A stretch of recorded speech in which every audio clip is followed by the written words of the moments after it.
reading stage, meaning debate will be taking place at this point. These bills include the County Public Finance Laws Amendment Bill. It's a bill that is originating from the Senate, a bill that is co-sponsored by the Chairperson, Departmental Committee on Finance and National Planning, Honorable Kimani Kuria. This is a bill that is at its second reading stage, and it's a bill that seeks to amend the County Assembly Services Act and the Public Finance Management Act. Some of the amendments that are being moved with regards to the Public Finance Management Act is the establishment of a County Assembly Fund. This is a fund that is established and shall be taken care of by the clerk of the county assembly, who shall be the administrator of that particular fund. These are monies that may be appropriated by the county assembly from the county revenue fund established for each county. But as we can see on our screens, the Speaker of the National Assembly, Honorable Dr. Moses Masika Wetangula, has already made his way into the chamber to preside over this afternoon sitting. Allow me to hand you over to this live broadcast brought to you by PBU in partnership with KBC. Good afternoon. Mheshimiwa, tuombe. Ewe Mwenyezi Mungu ambaye kwa hekima na wema wako umetoa nyadhifa za viongozi na mabunge kwa ustawi wa jamii na utawala haki wa wanadamu. Tukusihi utazame kwa neema nyingi sisi watumishi wako ambao wameridhika kutuita ili tutekeleze shughuli muhimu za jamhuri yetu. Tukuomba uteremshie baraka zako sisi tulikutanika hapa, na utujalie tuyatende na kufikiria mambo yote yatakayofikishwa mbele yetu kwa njia ya haki na uaminifu, ili utukufu na sifa zako ziendelezwe, na ili kustawisha amani, ufanisi na heri ya nchi yetu na wale ambao haja zao umezikabidhi mikononi mwetu. Amen.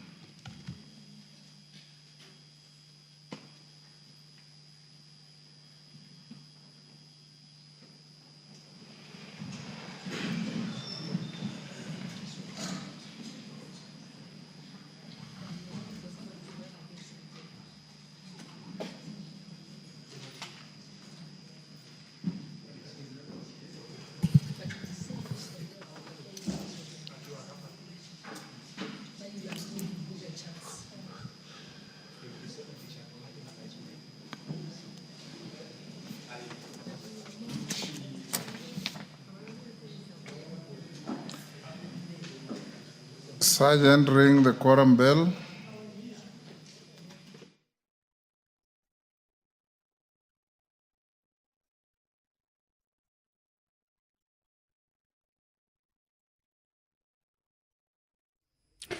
So the House is yet to commence its business. There is a quorum hitch, much as the prayer has been said and the chair taken. The House has not quorated yet for it to be deemed to have achieved that required quorum. So as you can see, more members are still making their way into the chambers. At this time also, the quorum bell is underway, of course, to alert the members who may be within the precincts of Parliament to at least hasten their steps and join their colleagues in the chambers to allow the House raise that much needed quorum. Back to the business.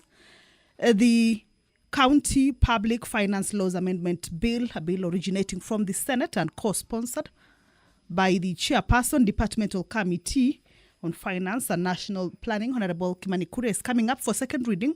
This means that debate on this particular bill will be taking place, and it is a bill that seeks to amend the County Assembly Service Act and the Public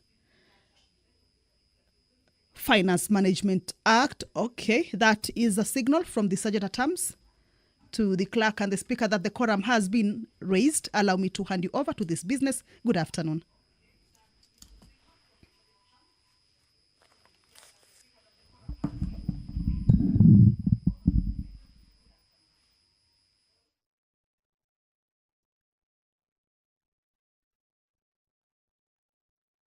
Members, we now have a quorum to transact business. Clerk. Order number 1, administration of oath. Order number 2, communication from the chair. Order number 3, messages.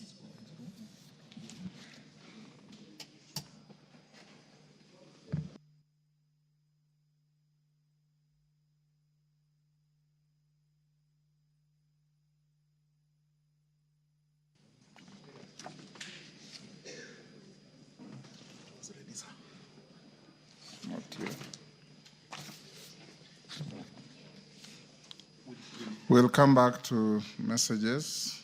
Next order. Order number 4, petitions. Order number 5, papers. Majority Leader. Thank you, Honorable Speaker. Thank you. I beg to lay the following papers on the table of the House today, Wednesday, June 18th, 2025, afternoon sitting. 1. The Kenya Information and Communication Regulations Registration of Telecommunication Services Subscribers Regulations 2025 from the Ministry of Information, Communication and the Digital Economy to be referred to the Committee on Delegated Legislation. 2. Reports of the Auditor General and financial statements for the year ended 30th June 2023 and the certificates therein in respect of the following technical training institutes. A. Chepsirei.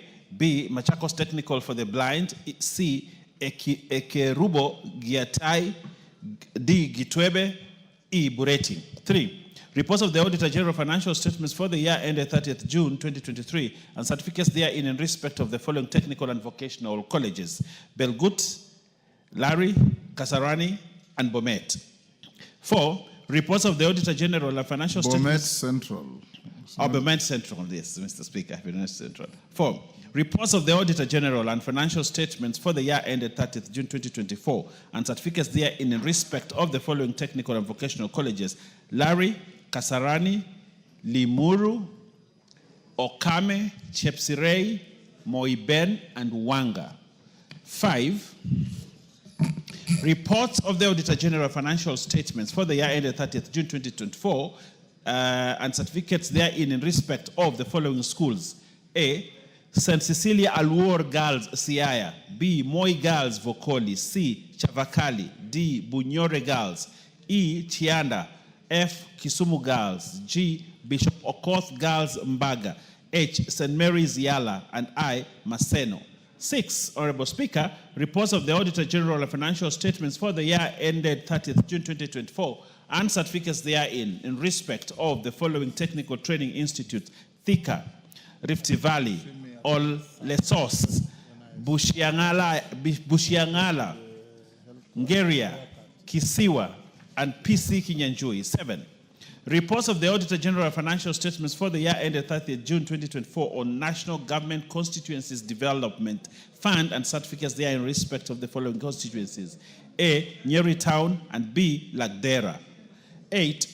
Reports of the Auditor General of financial statements for the year ended 30th June 2024 and certificates therein in respect of Metkei Girls Secondary School, B. Moi Kapsowar Girls School, C. The Hill School Girls Eldred, D. St. Martin Kathonzueni School, F. Kastikeo Boys High School, G. Cardinal Otunga High School, Mosocho, H. Asumbi Girls High School, I. Moi Nyabohanse Girls High School, J. Nyabururu Girls National High School, K. Kisii High School, L. Kanga High School, M. St. Joseph Nyabigena Boys High School, M. Voi Boys High School, O. Mary Girls High School, P. St. Mary's High School, Lushangoni, Q. Isiolo Boys High School, R. Njoro Girls High School, S. St. Stephen's Luanya Girls Secondary School, T. Moyale Boys Secondary School, and U. Bishop Sulumeti Chelelemuk Girls High School. 9. Annual report of the Auditor General and financial statements of Kenya Civil Aviation Authorities for the year ended 30th June 2024 and certificates therein. And lastly, Honorable Speaker, special audit on capitation and infrastructure grants in schools across the country from the Office of the Attorney General to be referred to the Public Accounts Committee. Honorable Speaker, I beg to lay. Chairperson, Budget and Appropriations Committee. Thank you, Honorable Speaker. Honorable Speaker, I beg to lay the following paper on the table of the House to date, Wednesday, 18th June 2025, report of the Budget and Appropriations Committee on its consideration of the Equalization Fund Appropriation Bill, National Assembly Bill number 21 of 2025. Thank you. Chairperson, Mediation Committee on Division of Revenue.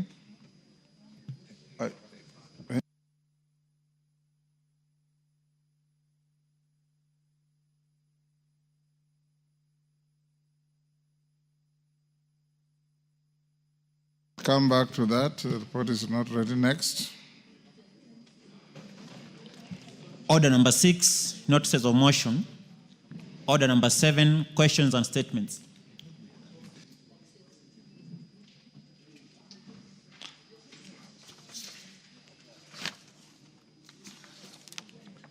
Honorable members, let's go to, there's a supplementary order paper we are expecting. Clerk, is it here yet? A few minutes. Okay, let's go to statements. Ivo Barra, are you taking the response on behalf of Jared? Mr. Speaker. Yes, Chair, Internal Security and Administration, Tongoyo.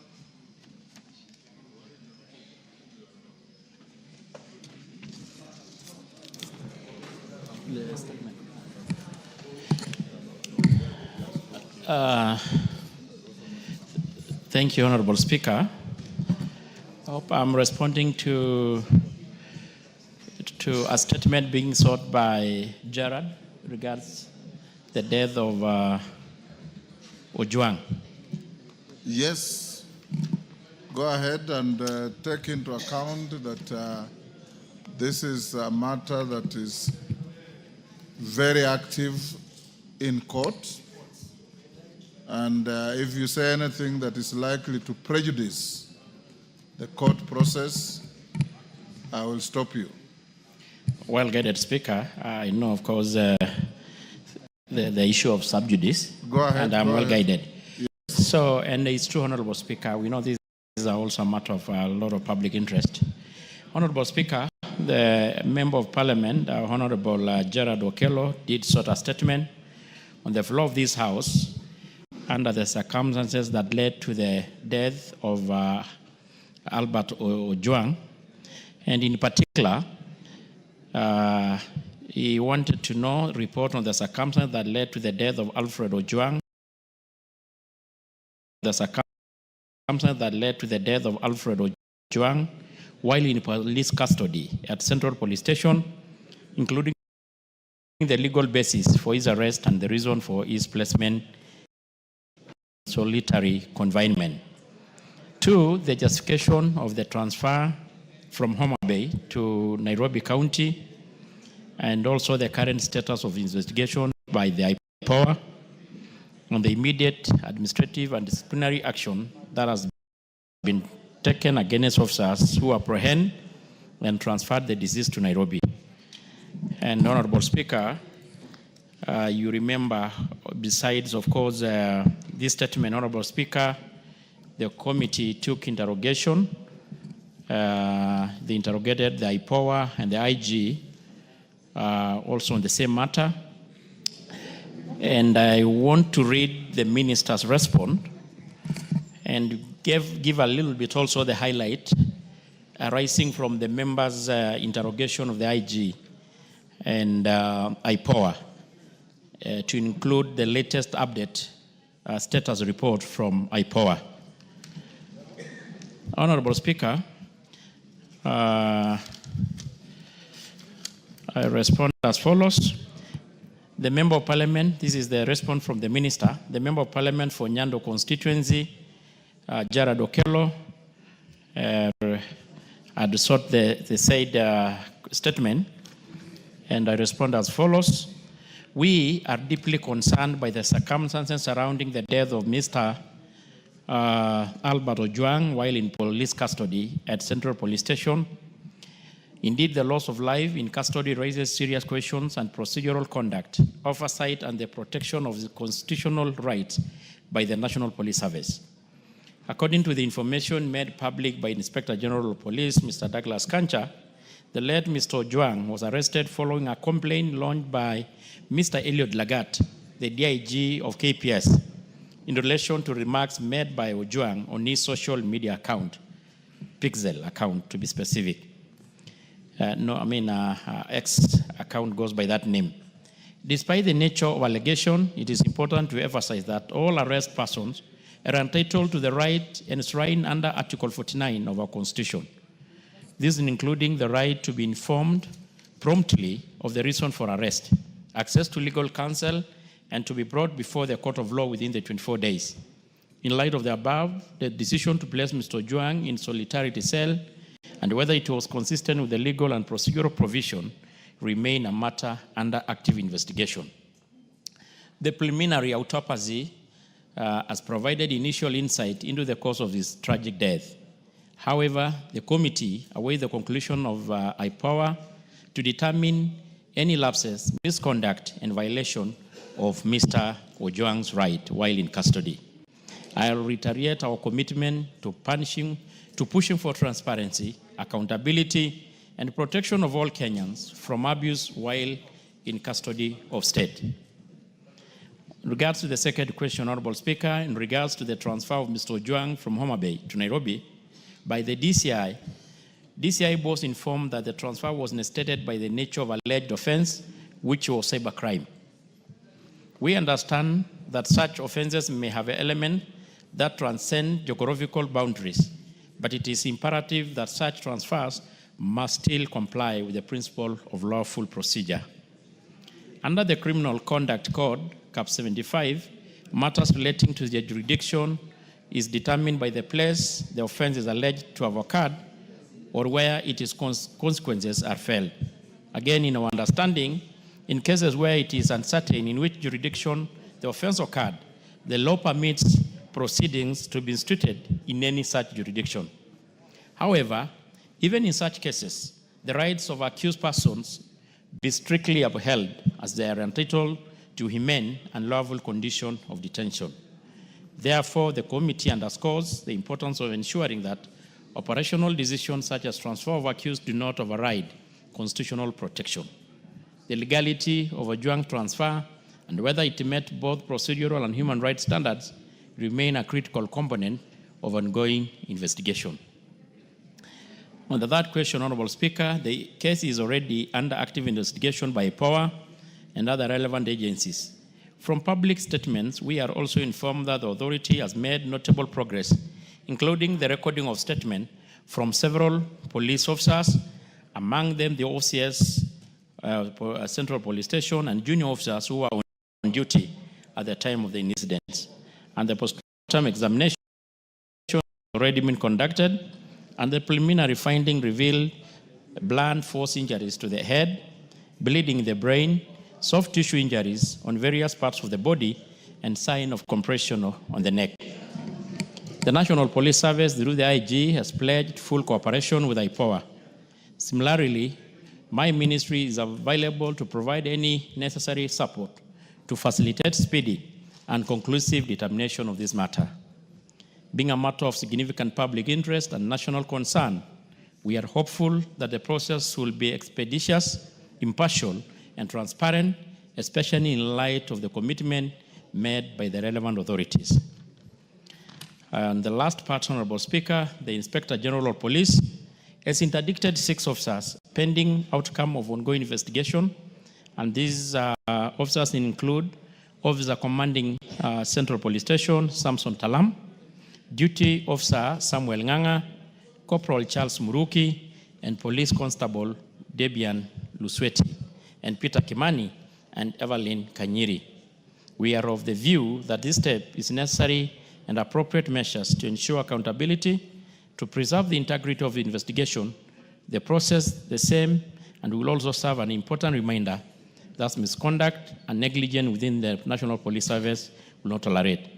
And Honorable Speaker, maybe it's also worth to add to this that, of course, also the DIG, KPS had stepped aside the public domain. Finally, Honorable Speaker, I wish to give the highest assurance and commitment that we shall pursue this matter to its conclusive end for justice to Mr. Albert Ojwang and for the respect of law, rule of law in this country. And I submit, Honorable Speaker, signed by Honorable Kipchumba Murkomen, the Secretary Cabinet for Interior and National Administration. Evo Bara. Yes. I will kindly, because this was a little bit, a lot has taken place.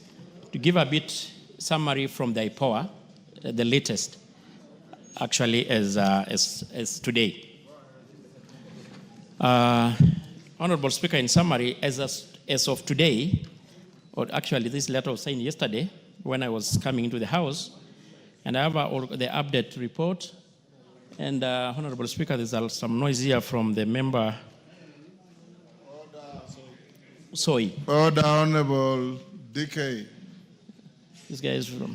So, Honorable Speaker, I have a letter, the status update report from Ahmed Isaac Hassan, the chair of IPOA, outlining that so far they have done 8 arrests. They have arrested James Mukwana, and is in Milimani Law Court, and is detained for 21 days at Capitol Hill Police Station. I'm saying James Mukwana. Sorry? Corporal. And the ruling to be delivered on the June the 20th. Next mission will be on the June 20th. It's good to know that. The second is Samson Talam, the OCS, also in Milimani Law Court, and they're detained for 21 days, pending investigation, and the ruling also to be delivered on the June 18th. The other one is, of course, also the deputy OCS, which is known as Nganga, and Kimani, which was also a duty officer. Also among the rest, Honorable Speaker, is 3 civilians. And these civilians are people who are alleged actually to have even committed the heinous act. Those are the convicts who are in the cells. And these are Gin Amunitwa, Collins Karani, Kelvin Mutisia Mutava, and Brian Mwaniki Njue. And they are all detained for 21 days at Mudagari and Kileleshwa Police Station, and they're detained for 14 days. Among the 8, Honorable Speaker, is also one person who is the technician who is alleged to have interfered with the CCTV. And he has been also arrested. And I think, Honorable Speaker, because the report, of course, is very detailed, and I'll also mention the number of officers who have been interdicted, and majority of them also are those who have been arrested. Honorable Speaker, yes, I don't want to go into the chronology of event, but it's also good just to note that we, in the report that I will table in the House, give more details on the chronology of event, starting from when the DIG made the complaint, both to EACC and DCI, as a result of the alleged false accusation by the deceased on his Pixen X account. So, Honorable Speaker, and we had also, of course, interrogated the IG and IPOA, and as a committee, and the report is here, but the majority are more similar to what had already the CS had given brief, and what even IPOA had reported. And Honorable Speaker, I beg to submit.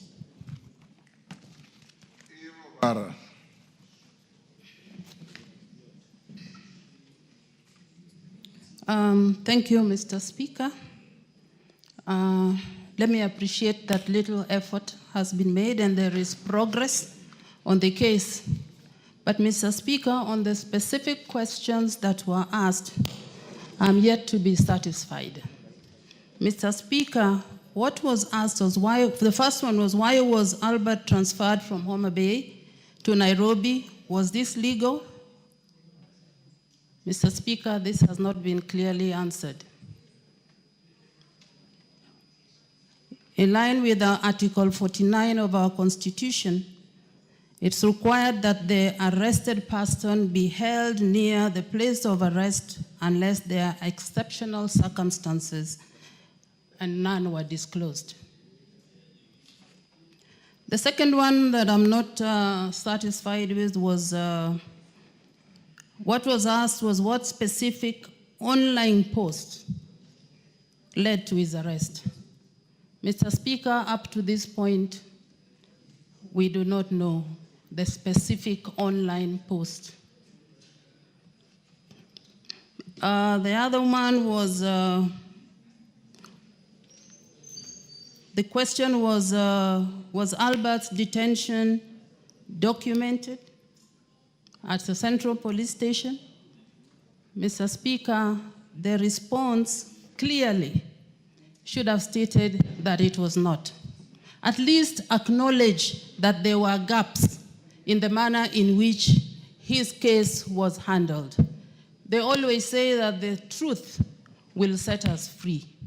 So I would appreciate if the minister in charge or the cabinet secretary in charge acknowledge some of the shortfalls or the shortcomings on the manner in which the case was handled. And when you say the truth, even the people concerned, as much as they have lost their relative, will be satisfied that it was the investigation was transparent and the truth has been unveiled. And this has not been the case. And finally, Mr. Speaker, on the injuries that we are asked, can the ministry explain the visible injuries, including the bruises and the swellings, reported by the family and observers? The ministry or the minister only refers to the existence of postmortem without addressing the injury findings. Mr. Speaker, I would be happy if this matter is handled exhaustively. I am not fully satisfied, and this is the message. Mr. Speaker, this is something that has painted Kenya in a bad light. Mr. Speaker, yes, we make mistakes, but when you acknowledge, then we can get over some of these things and even now start talking about the reforms on what we should do as a country. I'm not looking at an individual, I'm looking at the image of the country. Mr. Speaker, what we saw yesterday, immediately after this Mr. Ojwang's case, what we saw in the streets yesterday, somebody brazenly shooting at a human being, Mr. Speaker. It means that it has not sunk. Even what we've been talking about and the country's outcry has not been received well by the police force. Because if that was done, Mr. Speaker, they would not have done what we saw or instructions given out to them on how to handle demonstrators would have been different. That police officer has painted us in a bad light, and action, I believe, has been taken and he has been arrested. But for Ojwang, let us go the full haul, Mr. Speaker. Thank you very much. Thank you. Yes, Mukunji. Tongo, you can take note. Thank you. Honorable Speaker, I also want to say the statement is quite insufficient. Honorable Speaker, from a far look, this looks like there's a lot of conspiracy around that case. And Honorable Speaker, I am appealing to the committee to go beyond IPOA statement. There is a need, Honorable Speaker, for this National Assembly to go beyond the issue of getting a report from IPOA and actually form a commission of inquiry to know exactly what transpired, that is supposed to be independent, that involves also everybody that is being mentioned. Honorable Speaker, there has been mentioned two gentlemen that come from my constituency. And Honorable Speaker, those young gentlemen who are actually cousins had been arrested because of a road issue, a traffic matter. They were released. And then when they went for their vehicle, Honorable Speaker, they were arrested and taken in custody, and they are being forced to write statement. Honorable Speaker, I beg for this National Assembly to take the issue of police misuse and misconduct very seriously. Let them let us try as much as possible to correct the image so that, Honorable Speaker, as my sister has said, we have to ensure the credibility of our nation is beyond reproach. Thank you. Otienda Molo. Thank you, Mr. Speaker. Mr. Speaker, the response as read is grossly inadequate. But it is because of our system that we cannot expect our own colleague to give us sufficient answers, because he can only rely on answers that has been given to him. Mr. Speaker, the issue of Ojwang demonstrates monumental impunity and disregard to the Constitution and the law, to an extent that, as seen together with what happened yesterday, it demonstrates total anarchy and a danger of sliding to be a banana republic if we are not already there. Mr. Speaker, first of all, I would suggest that to ask our colleague to bring better answers is to give him a task beyond him, because he will not get better answers. He is relying on the same police who told us that this was an issue of suicide. There is no way they can give us any better answers. Mr. Speaker, I would suggest that if ever there was a case where we should consider constituting an ad hoc committee, because Ojwang's death demonstrates what happens every day, except it does not come to the limelight. I would suggest that, Mr. Speaker, you consider constituting an ad hoc committee to look into what actually happened, and also to look into what happens to other persons in similar circumstances, so that the police can be brought to order within the Constitution and the law. Mr. Speaker, there are so many gaps in that responses. Number one, for starters, we have been failed by IPOA.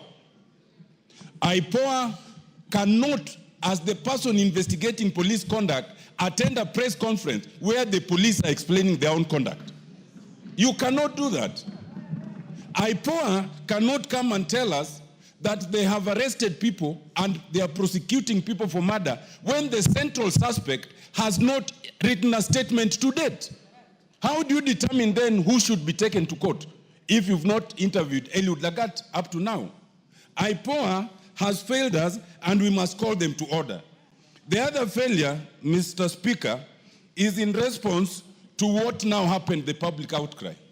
I read the statement of 16th June 2025 by the DIG Eliud Lagat, where he says he has voluntarily stepped aside.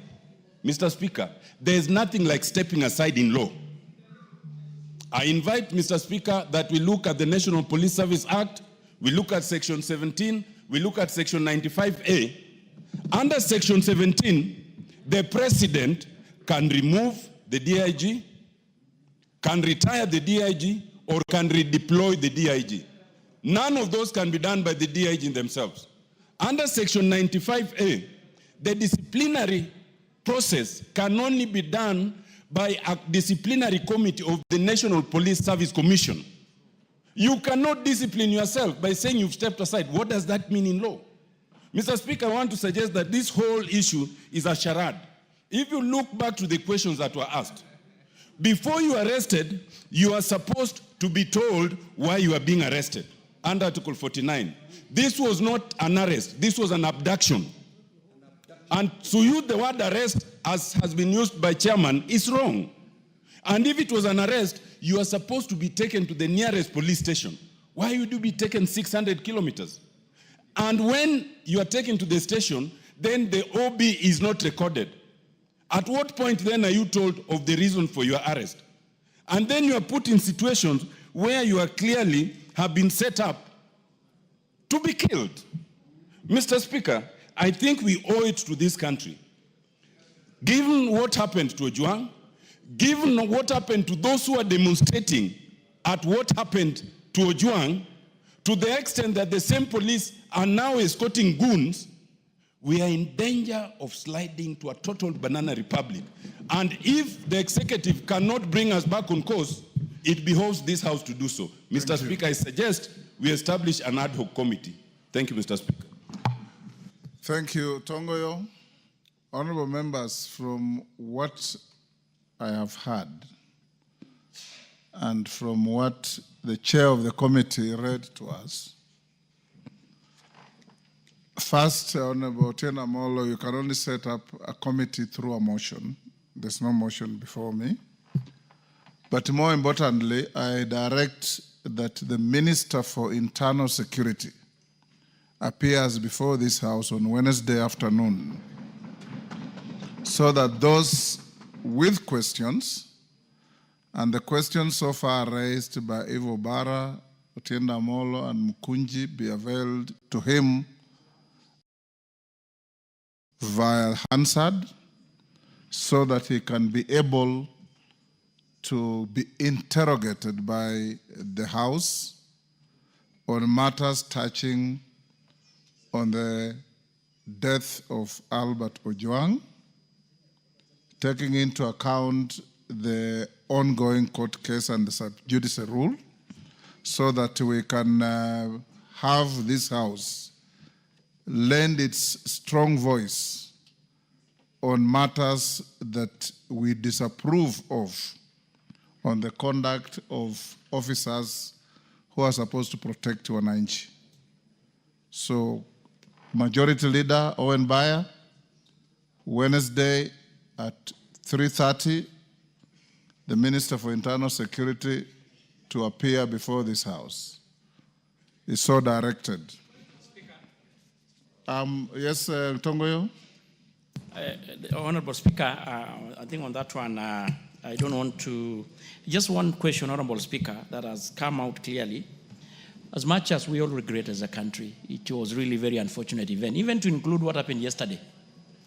Of course, we saw in the videos going around of a police officer shooting an armed, innocent Kenyan who was walking, doing his assault, which even inquired. We are lucky he's still recuperating in the hospital, although they say he was used a rubber bullet. Honorable Speaker, I think it's just good to appreciate that IPOA had really done a good job, because in speed 5 days, okay, it's me talking. Order. It's me talking.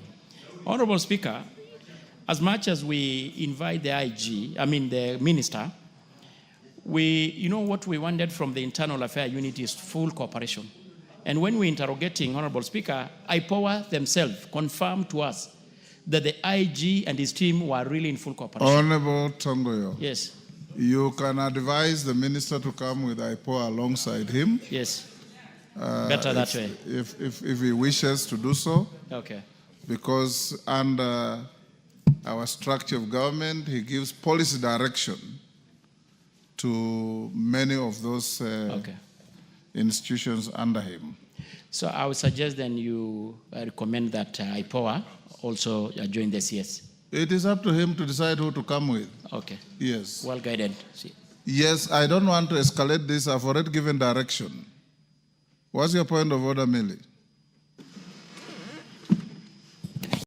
Thank you, Mr. Speaker, and I do appreciate that you don't want to escalate this, and because you have actually requested the CS to come. I've not requested, I've directed. Directed, thank you. Yes. You have directed, and I'm glad that you have corrected me one of a few times when I'm happy when I'm directed.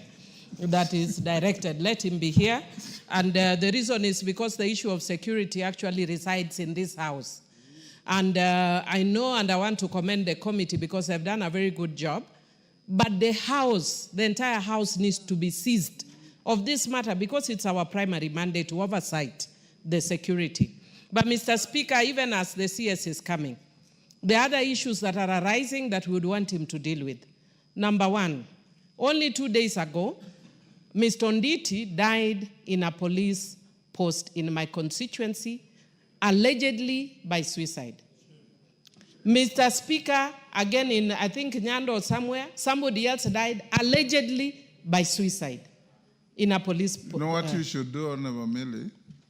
File additional questions on the issues you are raising. And any other member who has similar issues, file questions so that we pass them on to the Minister as he prepares to appear here on Wednesday, and be at hand to interrogate him on all these issues. so that they can be able to not only satisfy the House but the country on the situation surrounding Albert Ojwang, the Onditi you are talking about, the shooting in town yesterday, and any other matters within your knowledge that requires the minister to be brought to his attention and to answer fully to the House. Yes, Millie? Thank you, Mr. Speaker. I stand guided, and I will be doing that. Mr. Speaker, yesterday when I was speaking here, I was informed that the person who was shot yesterday, who unfortunately I'm told has died, I don't know if he has died, the one we are saying was shot by, is not dead. I'm happy to hear it's not dead, and I hope. Yes, that's just what I wanted to say, even though I still am appalled and I'm not happy by the way the police operated. It doesn't matter where he came from. Of course, it hits me more if it comes from Suba, because I was told yesterday it's from Homa Bay and Suba in particular.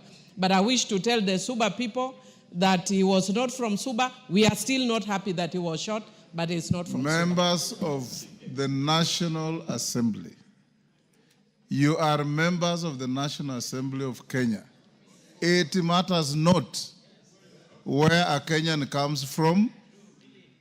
The pain of a Kenyan in Mandera, in Busia, in Homa Bay, in Kwale is the pain to all of you. And that is as it should be. Let's go on to the next matter. Go back to messages. That matter, hold your horses to Wednesday. Go back to messages. Robert Mbui, you will speak on Wednesday. The minister will be here.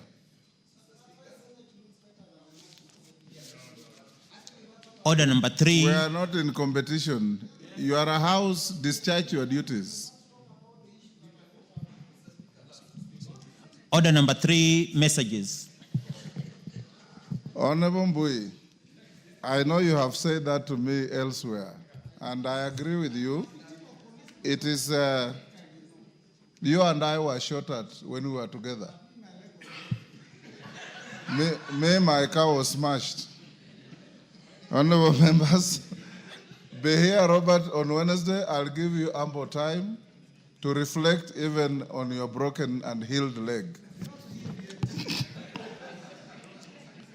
Honorable members, I have a message from the Senate.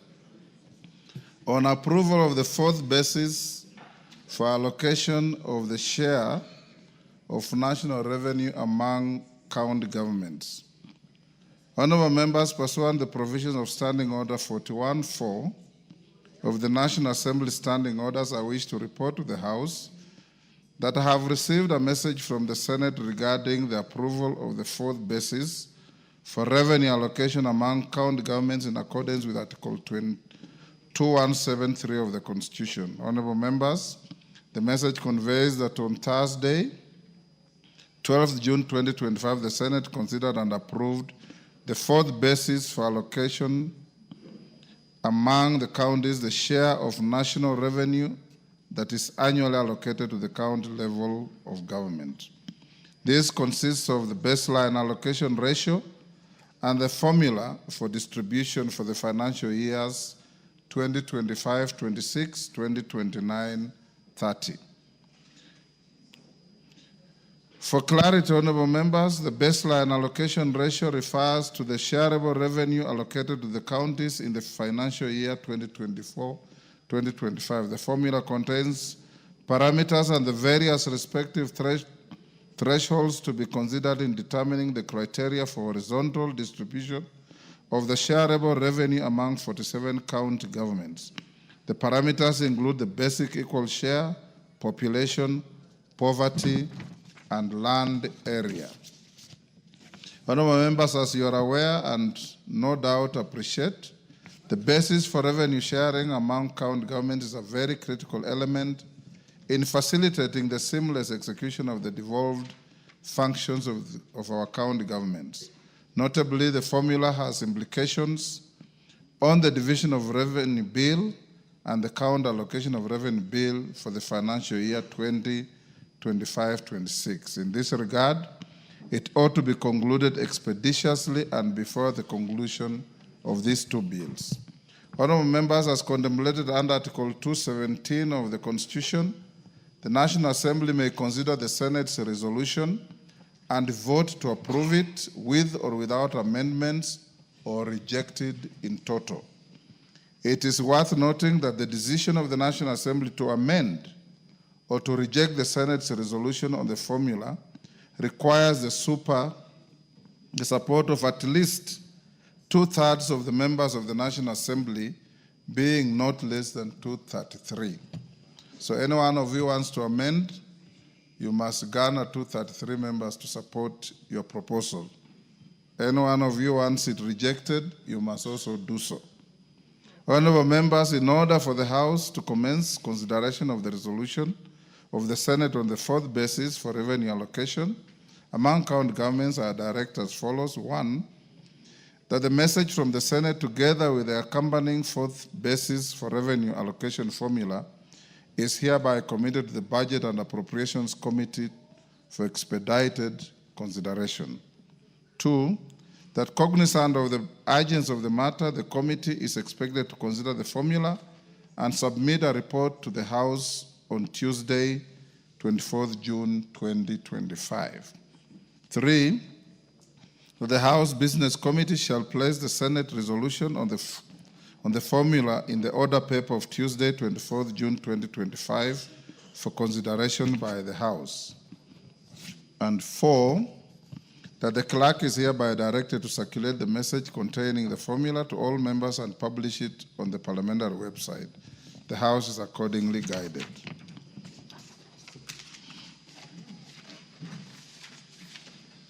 Honorable members, allow me to acknowledge in the Speaker's Gallery, State House Girls, Dagoretti North constituency, Nairobi.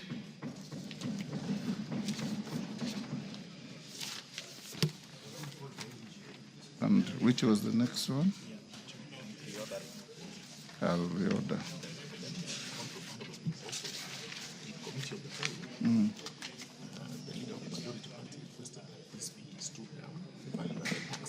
Okay.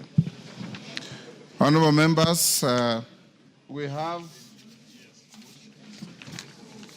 also in the public gallery Tasia Bright Star School from Embakasi East, Nairobi.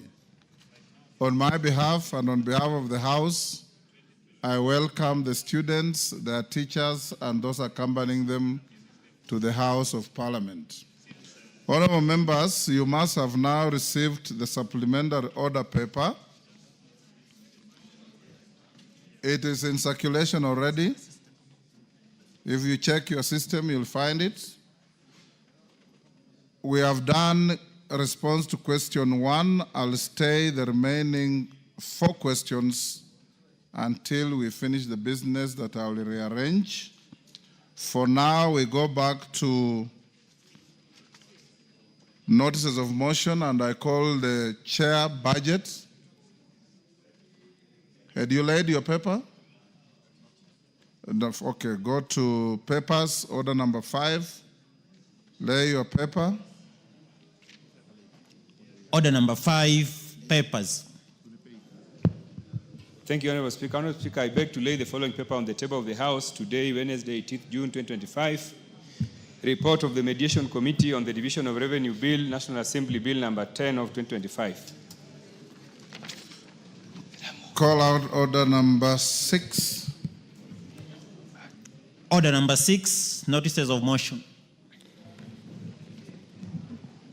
Chair, budget.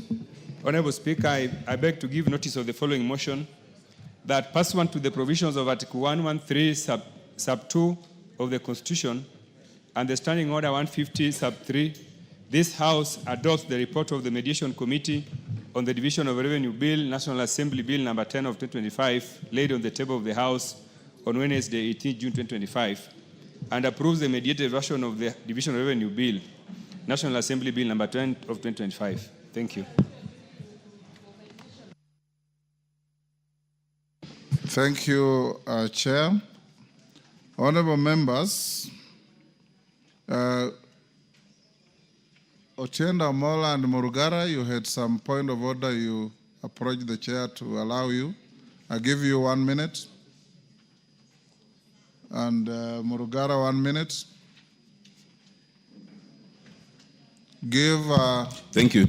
Thank you, Mr. Speaker. Mr. Speaker, we are aware that the chair of the Justice and Legal Affairs Committee presented a report on the public participation on the NG-CDF Constitutional Amendment Bill. We are also aware, Mr. Speaker, that having read the bill for the first reading, we had to wait for the mandatory period as prescribed to elapse. Mr. Speaker, by my count, that period elapsed about 3 days ago. And by law, we should be on the clear to move to the second and third reading so that we can handle fully the question and issue of the constitutional amendment to the Constitution entrenching the NG-CDF.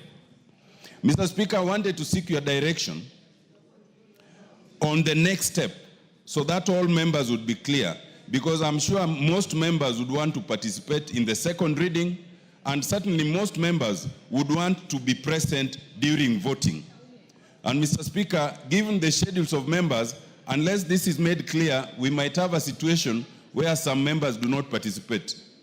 Mr. Speaker, I wanted to get your indulgence and directions on this, including the possibility of having a discussion, an informal discussion, given that the time usually allocated, not all members may say what they need to say or be briefed. The possibility of having a kamukunji prior to such dates as the Speaker might direct. Mr. Speaker, I ask your guidance on this one. Thank you. Murugara, 1 minute. Give him the mic. Thank you very much, Mr. Speaker. Maybe the supplementary order paper has not yet reached Senior Counsel, Honorable Otiende Amolo. Actually, the matter is listed for debate today, but as he has pleaded, it's valid that these members are informed what this bill entails, what is in the report, and that we are able to internalize this and discuss it and debate it in a manner that is most honorable. But that is not my point of order. Mr. Speaker, sir, I've been accused of being a trade unionist by these members. It is not right, but I don't refuse. I do not refuse that tag, because we actually came to your office the other day last week to inquire about a very important and sensitive matter to these members, the RMLF, which is the roads money. You gave us a very good response, and we expected it to go the way you actually responded. Yes. But just about yesterday, we only got 6 million out of it from what had been disbursed. Yes. Maybe, Mr. Speaker, sir, I would equally join Honorable Otiende Amolo that if it pleases you and you wish to convene us in a kamukunji, then you also speak to us about the roads money, because the constituents are agitated, the roads are not in good shape, but most importantly, most of us have committed this money to do the rural roads, which we are supposed to do. Thank you very much, Honorable Speaker. Thank you. Order. Order, Tongoyo. Take your seat. Order, Bensouda. Take your seat. Take the nearest seat.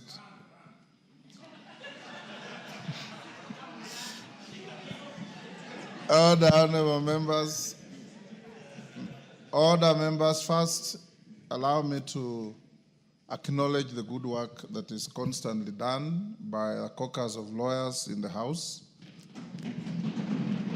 who from time to time are called upon to discharge pro bono services to the House in matters, legal, court processes, and so on and so forth. This morning I had a meeting with the caucus members, not all of them, some didn't show up, perhaps because of inadequate communication, and they raised the issues that the two members have raised.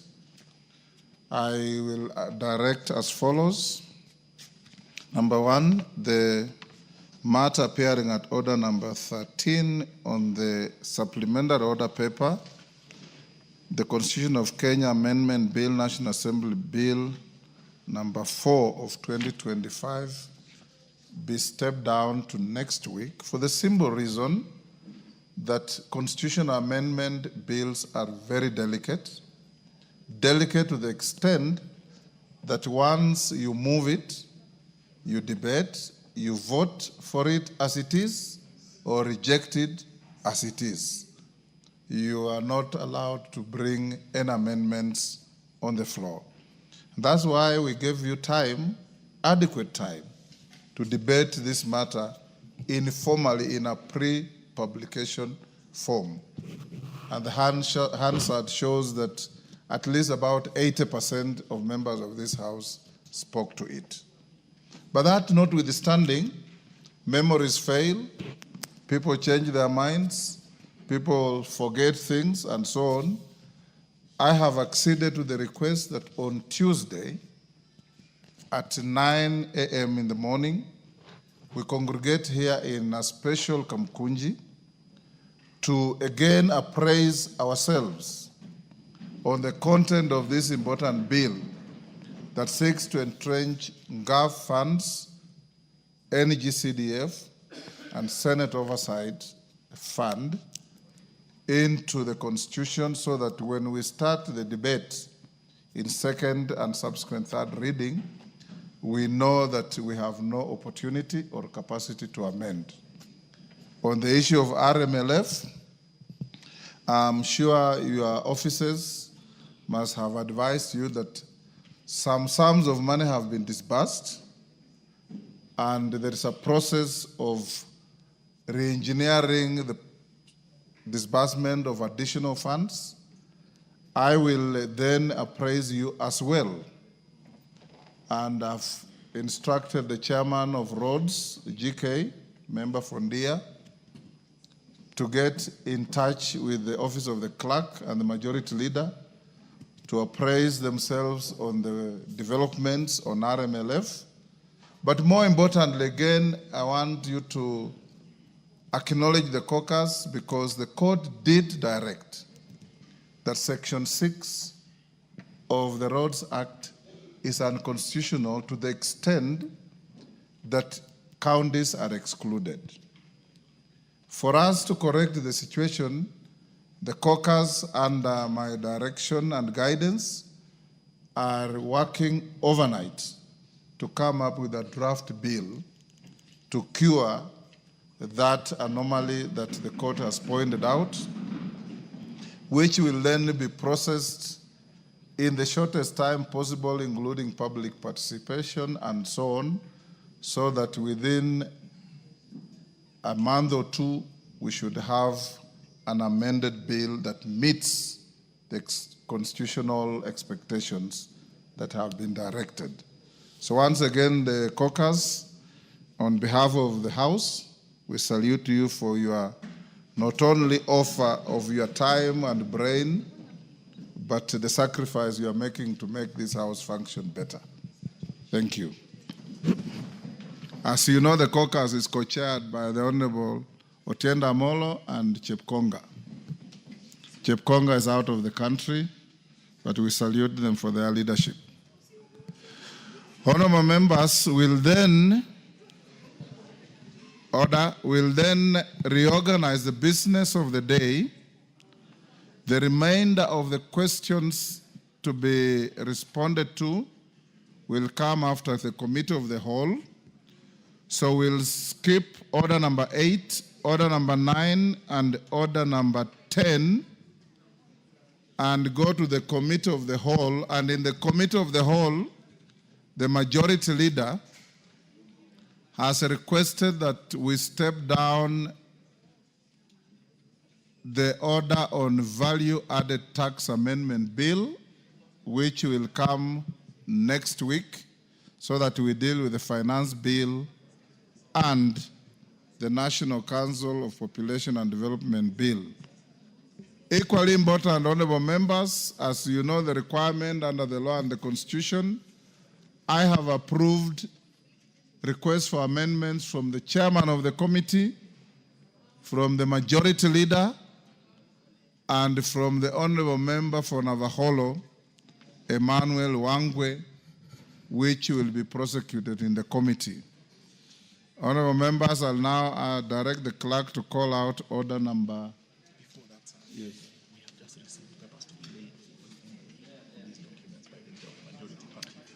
Leader of Majority Party, there are some urgent documents for you to lay on the table before we go to the next order. Can you do so quickly? Call out order number 5. Order number 5, papers. Majority Leader. Thank you, Honorable Speaker. Honorable Speaker, I beg to lay the following papers on the table of the House today, Wednesday, June 18th, 2025, in the afternoon sitting. The supplementary estimates number 3 for the financial year 2024-2025, and the following accompanying documents from the National Treasury. 1. Order members. Kagombe. 1. Financial year 2024-2025 supplementary estimates number 3, program-based budget. 2. Financial year 2024-2025 supplementary estimates number 3, recurrent estimates.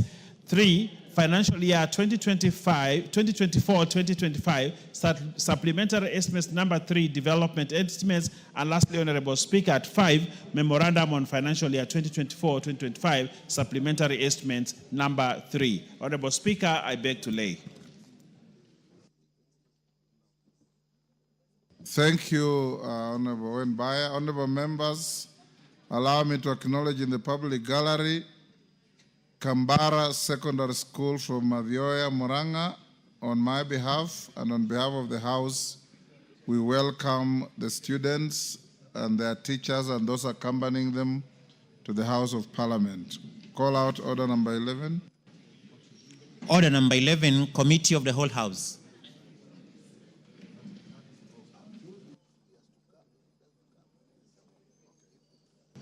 Honorable members, will you be upstanding?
Order, honorable members, order. Will we take our seats? Order. All members, will we take our seats? The committee, the House is now the committee of the whole House for the Finance Bill, National Assembly Bill number 19 of 2025. Order. Order.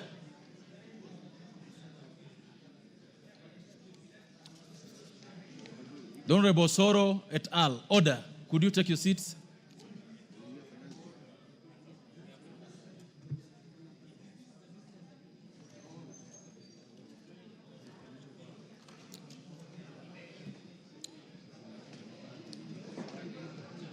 Honorable Chair, Finance Committee, are you ready?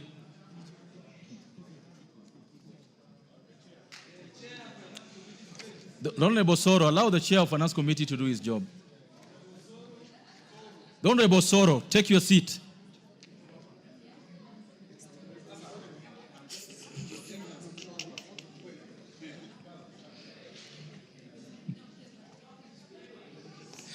The Honorable Soro, what have you just done?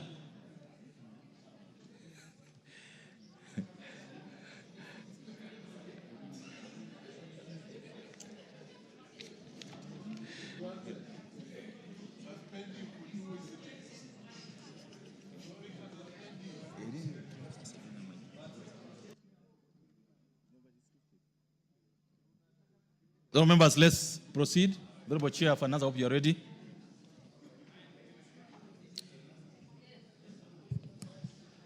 Provisions relating to the Income Tax Act, Cap 470, Clause 2. The Honorable members, I propose a question that Clause 2 be part of the bill. Chair, you've got an amendment. Thank you, Honorable Chair. Honorable Chair, I beg to move that the amendment on Clause 2 be as per the order paper. This is a discussion we had yesterday on the definition of royalty. So the amendment is to delete the definition of the term royalty as proposed in the bill. Additionally, the amendment is to delete the definition of winnings and substituting that with withdraw. I beg to move, Honorable Chair. Thank you, members. I propose a question that Clause 2 be amended as proposed by the Chair.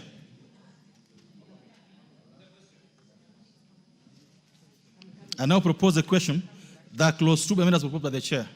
Will as many of the opinion say aye? Will as many of the opinion say nay? The ayes have it. I now put the question on all members that Clause 2 as amended be part of the bill. Will as many of the opinion say aye? Will as many of the opinion say nay? The ayes have it.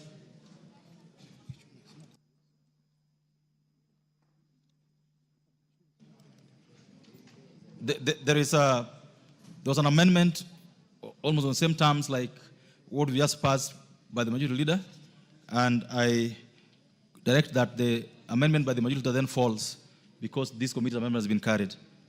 Next. Clauses 3 and 4. Members, I propose a question that clauses 3 and 4 be part of the bill. Because there's an amendment, I now put the question that clauses 3 and 4 be part of the bill. Will as many of the opinion say aye? Will as many of the opinion say nay? The ayes have it. Clause 5.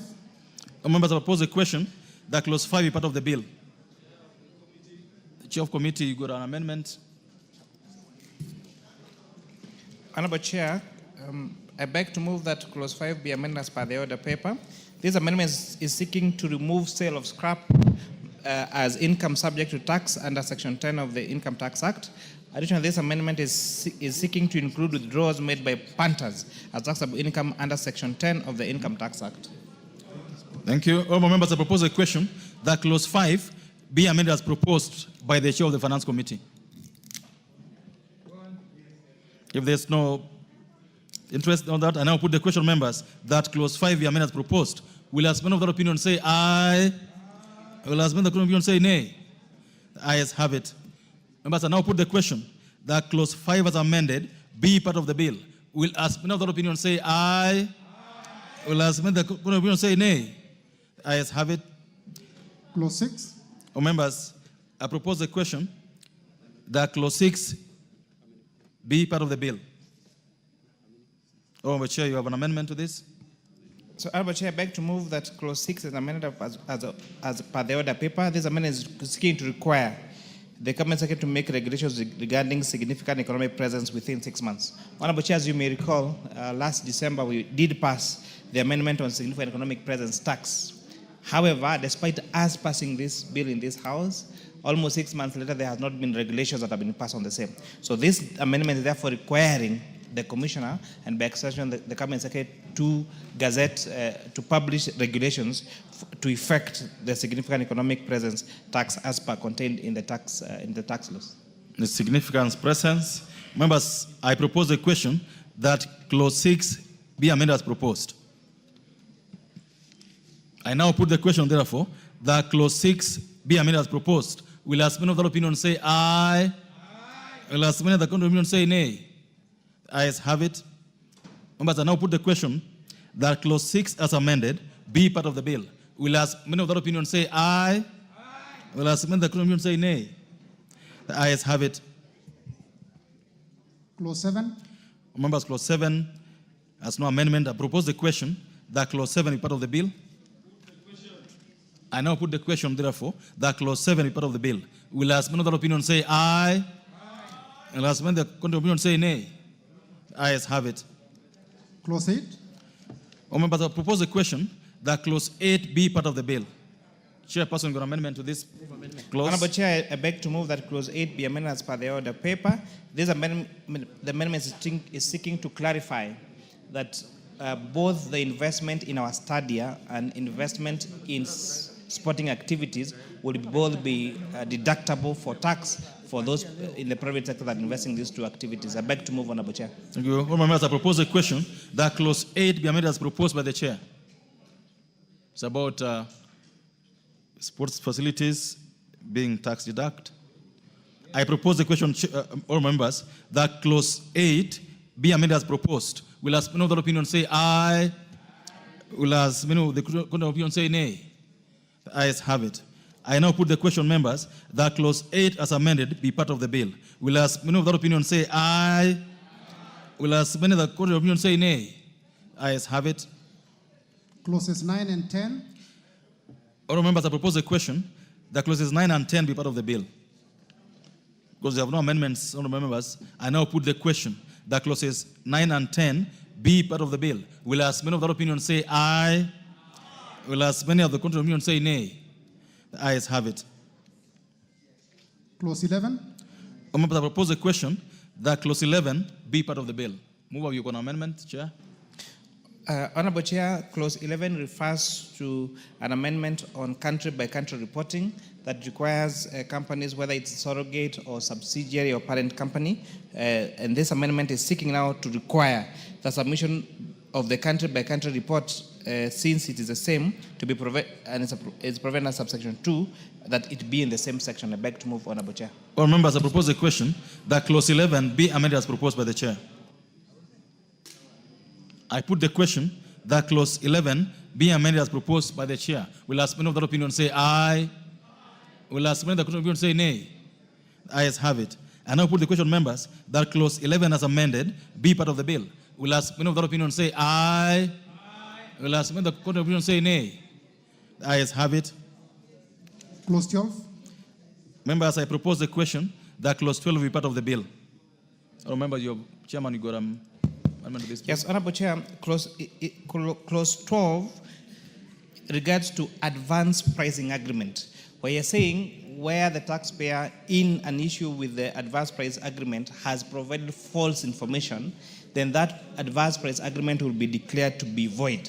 Additionally, Honorable Chair, this particular amendment is seeking to provide for timeline in which the Commissioner General, by extension, the Cabinet Secretary, will provide regulations on the enactment of this particular clause 12 in terms of timelines, giving them 6 months to gazette regulations on the enactment of these advanced price agreements. I beg to move, Honorable Chair. Thank you. It's an advanced pricing. Members, I propose the question that clause 12 be amended as proposed by the chair. Honorable Wunda, 1 minute. Chair, as much as the amendment to subsection 5, subclause 5 is timely and important, I think the Cabinet Secretaries must also act in good faith, knowing the importance and urgency of some of these, the need to operationalize laws. We do not have to put for them specific timelines. It should naturally flow. Probably with the neatness, probably could even do that in the Social Instrument Act, so that all the Cabinet Secretaries know that within a certain period of time, once a law is in place, we must do this. Because otherwise, within 6 months, it's going to appear in all the laws of this country. All the laws are going to be known as within 6 months. Thank you, Chair. Thank you, Honorable Makali Mulu. Yeah, thank you, Mr. Chairman. Mr. Chairman, I just wanted to, in an earlier clause, the chairman reported that regulations were supposed to be done in 6 months and they were not done. I don't know whether really we have been, in terms of the time frame, is this realistic? Because I don't think really we need to put time and then they cannot implement. I think we need to get assurance that at the end of the day, Mr. Chairman, that then when we say 6 months, we get regulations in 6 months or whatever needs to be done. Thank you. Thank you, Honorable Chair. Yes, Honorable Chair, this particular amendment has been necessitated by, again, the experience, for example, with significant economic presence tax, where the ministry requires us to make particular amendments to the law, but then they take all their time to issue regulations. And therefore, we are requiring them to have a timeline in which they must issue those particular regulations. And I think this is, even if it might be monotonous to repeat them in all our respective laws, but it's important, where we require the executive to act on their part, to give them timelines in which they are supposed to act, Honorable Chair. Thank you. Oh, members, I now put the question that clause 12 be amended as proposed by the chair. Will as many of that opinion say aye? Will as many of the opinion say nay? The ayes have it. I now put the question, members, that clause 12 was amended be part of the bill. Will as many of that opinion say aye? Will as many of the court of opinion say nay? The ayes have it. Clauses 13 and 14. All members have proposed a question that clauses 13 and 14 be part of the bill. And because there's no amendment to them, I now put the question that clauses 13 and 14 be part of the bill. Will as many of that opinion say aye? Will as many of the court of opinion say nay? The ayes have it. Clause 15. All members have proposed a question that clause 15 be part of the bill. Honorable Chair, you got an amendment to this. So, Honorable Chair, I beg to move that clause 15 be amended as the order paper. This amendment is to provide that the Commissioner should respond to an application for change of accounting year within 3 months and not 6 months in order to remove inefficiencies. Honorable Chair, again, as I explained in the previous 2 clauses, we are trying to make sure that the Commissioner is also responsible for timelines. So where, for example, that a taxpayer has applied for changing their financial year, we're reducing their time from the time in which they are supposed to respond from 6 months to 3 months. And Honorable Chair, what you're going to see consistent in the entire amendments that you're doing, where the Commissioner does not respond, then we are saying that that particular application by the taxpayer shall be deemed to have been accepted, so that we also give leeway to the taxpayer and not just power to the Commissioner, so that we also make sure that our tax system is not just fair, but it's also transparent and equitable, Honorable Chair. Thank you. Members, I now propose the question that clause 15 be amended as proposed by the chair. I now put the question that clause 15 be amended as proposed by the chair. Will as many of that opinion say aye? Will as many of the opinion say nay? The ayes have it. Oh, members, I now put the question that clause 15 as amended be part of the bill. Will as many of that opinion say aye? Will as many of the opinion say nay? The ayes have it. Clause 16. Oh, members, I propose the question that clause 16 be part of the bill. With amendments by the chairperson of the committee and the leader of majority. Chairperson. Honorable Chair, I beg to move that clause 16 be amended as per the order paper. This, Honorable Chair, is amending section 35(1)(a), which currently exempts only specific commissions paid by resident air operators to non-resident agents for ticket sales. This broad scope leads to taxation of essential foreign expertise, even when such services are complete and available locally. Additionally, this particular amendment is provided for taxation of withdrawals rather than winning in the case of betting. I beg to move, Honorable Chair. Thank you. Members, I propose a question that clause 16 be amended as proposed by the chair. I then put the question that clause 16 be amended as proposed by the chair. Will as many of that opinion say aye? Will as many of the opinion say nay? The ayes have it. I now put the question, members, that clause 16 as amended be part of the bill. Will as many of that opinion say aye? Will as many of the opinion say nay? The ayes have it. Clause 17. Honourable members, I propose a question that clause 17 be part of the bill. Chair, you got an amendment to this. But before you go to that, the leader of majority's amendment to clause 16 then falls because we carried the committee's amendment. So clause 17, Chair. Thank you, Honorable Chair. Honorable Chair, I beg to move that clause 17 be amended as per the order paper. As you remember, Honorable Chair, the amendments we did on the Tax Procedures Act in December and the Tax Amendment Act in December brought various taxable deductions for pay as you earn. So where we said we deduct the taxable allowances before we calculate for pay as you earn.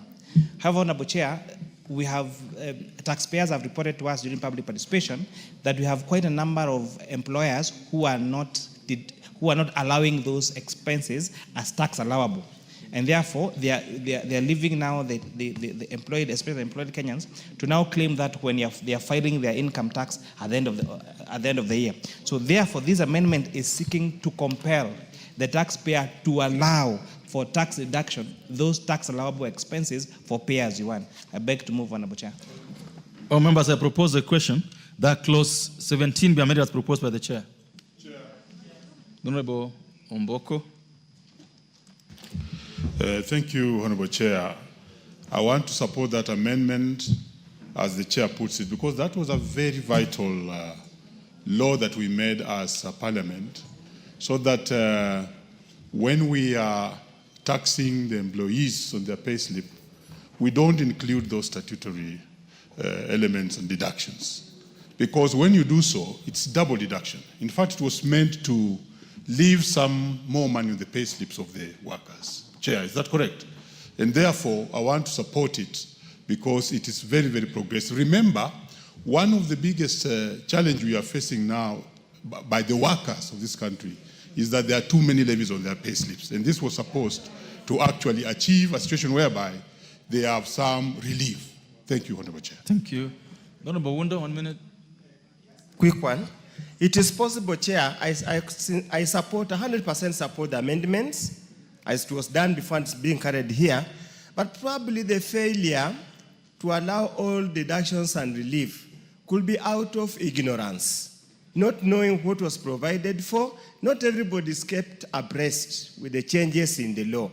Can I ask the chair that once the president assents to this bill and these changes, just run down all the allowed deductions, reliefs and everything, and probably do like the Mwananchi version, whichever you call it. Post it anywhere or circulate it. So both, an employee in the village who has employed a petrol attendant in a village that sells only 10 liters a day will not bother to follow all these processes. Okay. Just do Mwananchi guide, so Kenyans can know. Even Mwalimu Mboko doesn't know all these things. He's now and he's a teacher, a very renowned person. Thank you. Also these small things. Thank you, Honorable Chair. Honorable Chair. Honorable Chair, I would like to assure Professor Undo that Mwalimu Mheshimiwa Amboko is very conversant with these matters. He's on Speaker's panel, is one of the most keen members in this House to follow procedures in the House. The comment made by the honorable member from Funyula is a fair comment. That if Omboko doesn't know, what do you expect about the guy down there? I was coming to that, Honorable Chair. We have, Honorable Chair, and on a very and on a very serious, Honorable Chair, one of the consistent remarks we got when we moved across the 10 counties in this country, they were saying our lawmaking process is too technical, even for fairly educated Kenyans. And they were saying we need to have simpler versions of the bill, of the process, and even in our communication. And therefore, this is a call to us as a House, as Parliament, to communicate better in a simpler language, to the executive that implement these particular proposals, to Kenya Revenue Authority to simplify them in an easier way. Honorable Chair, sometimes I have watched adverts from our entities across all the arms of government, especially the executive. And Honorable Chair, most of these communications are in English.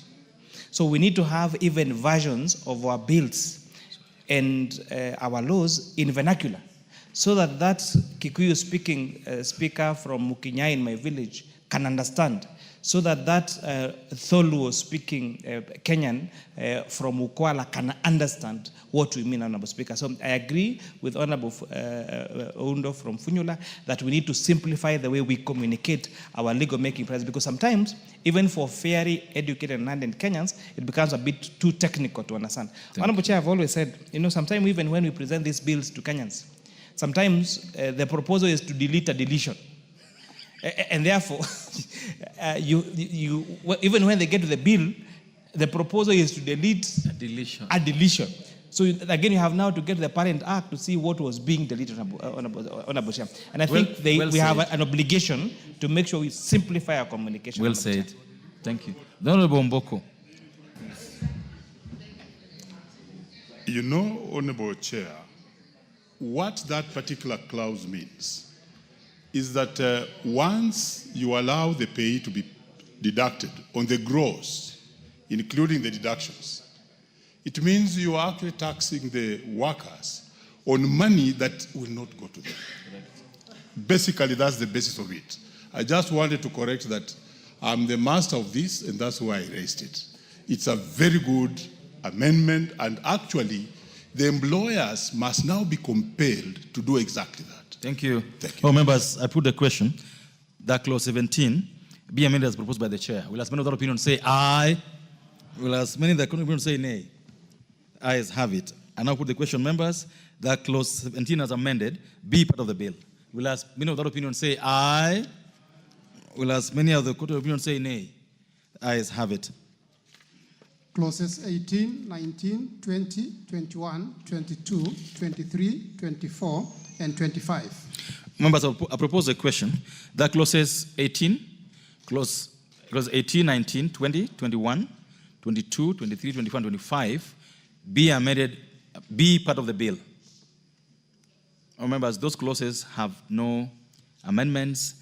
I therefore put the question that clauses 18, 19, 20, 21, 22, 23, 24, and 25 be part of the bill. Will as many of that opinion say aye?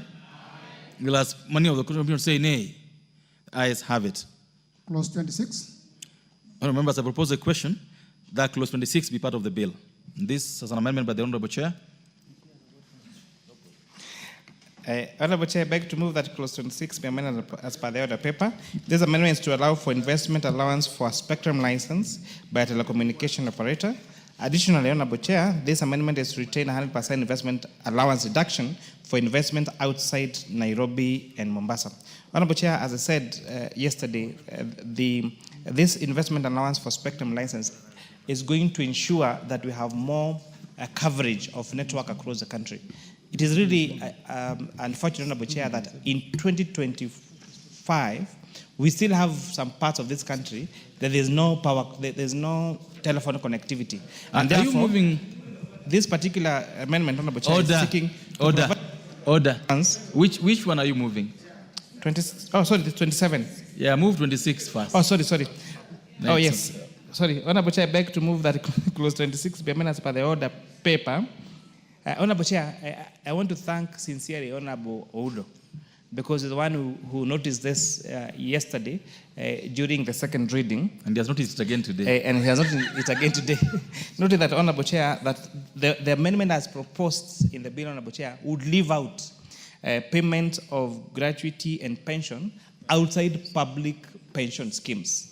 Honorable Chair, during a time when there are a lot of investments, there are a lot of savings, Honorable Chair, by Kenyans in other non-public pension schemes, it is very important that we don't exclude this particular pension and medical schemes that Kenyans pay outside the public schemes. And therefore, I beg to move that we now delete the word public from the bill so that the law will read other allowances paid under a pension scheme. So which will therefore mean the import of this is that therefore payments made to both public and private pension scheme now will fall under would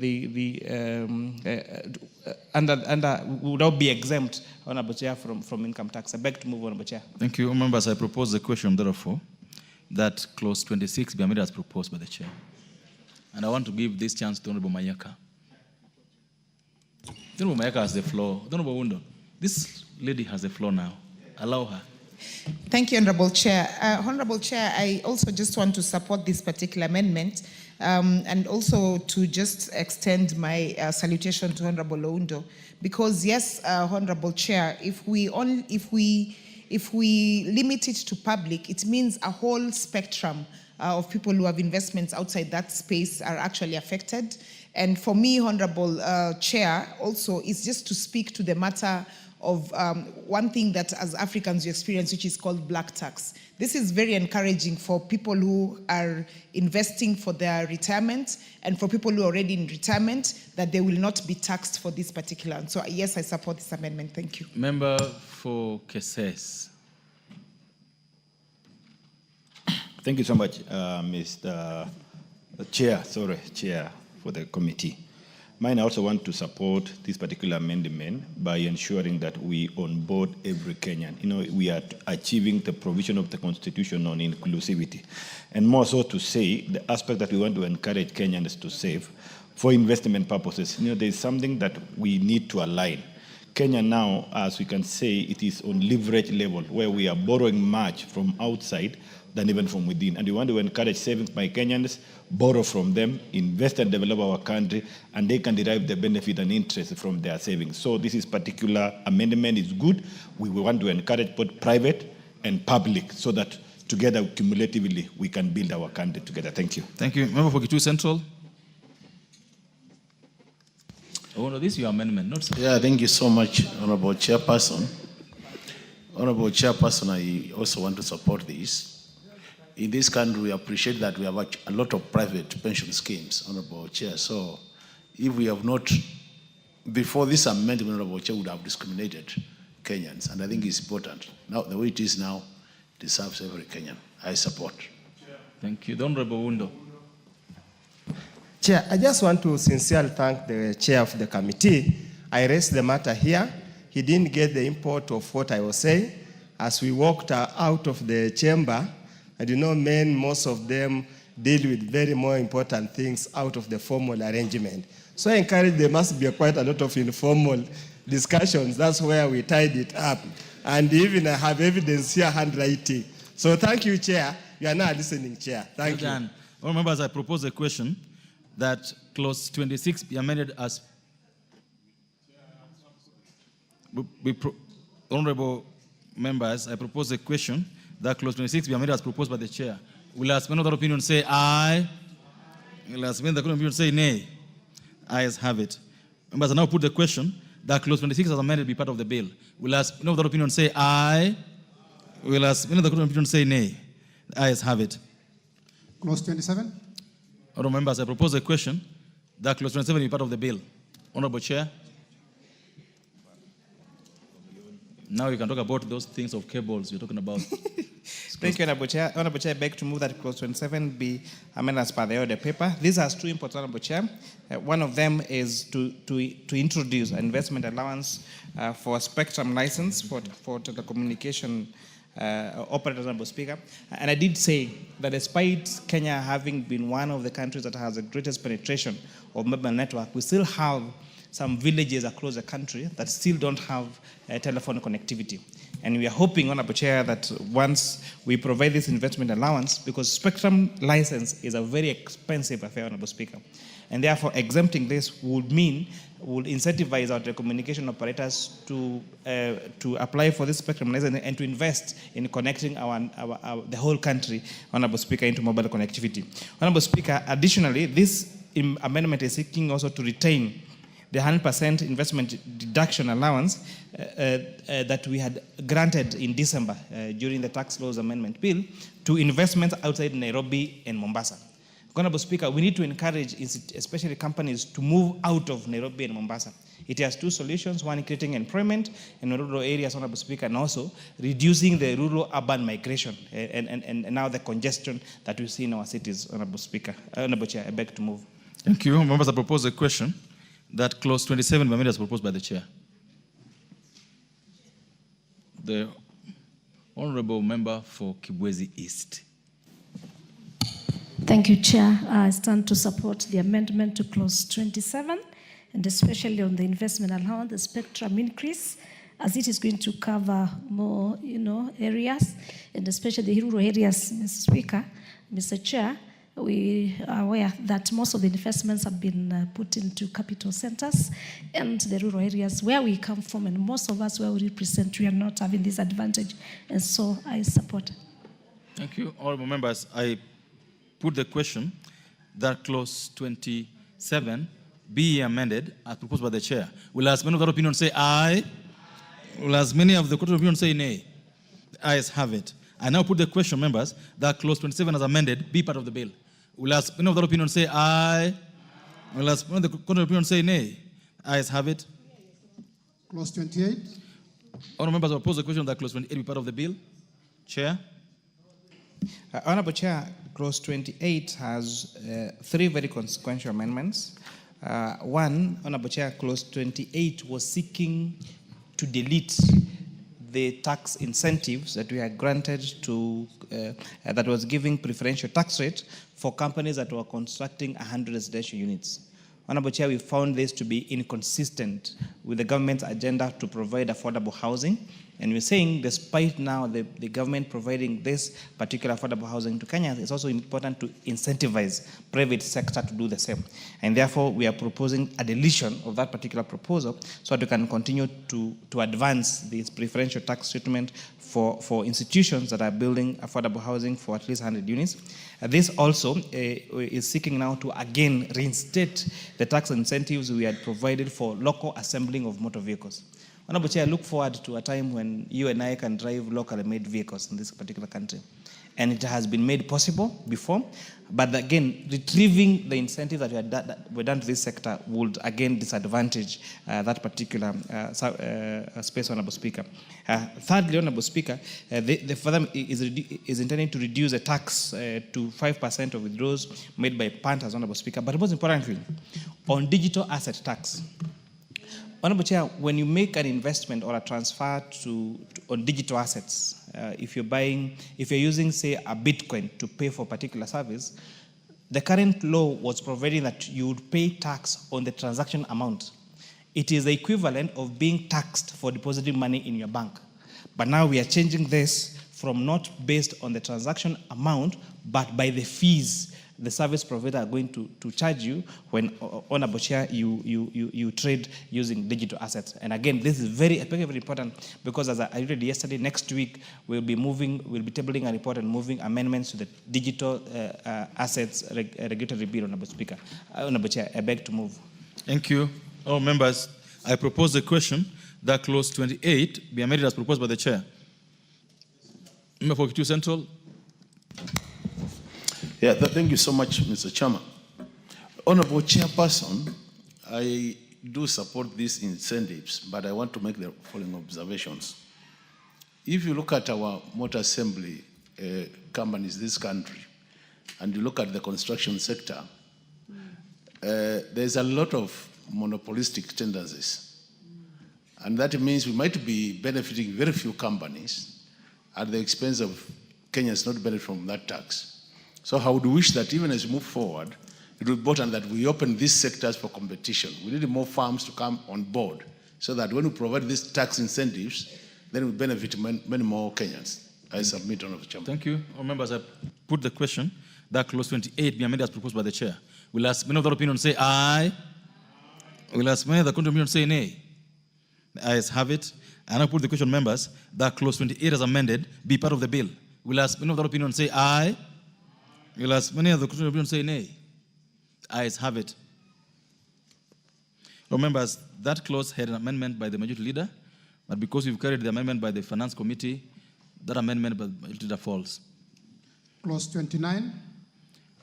Members, I propose the question that clause 29 be part of the bill. Chair. Honourable Chair, I beg to move that clause 29 be amended as per the order paper. Honourable Chair, this is just a cleanup.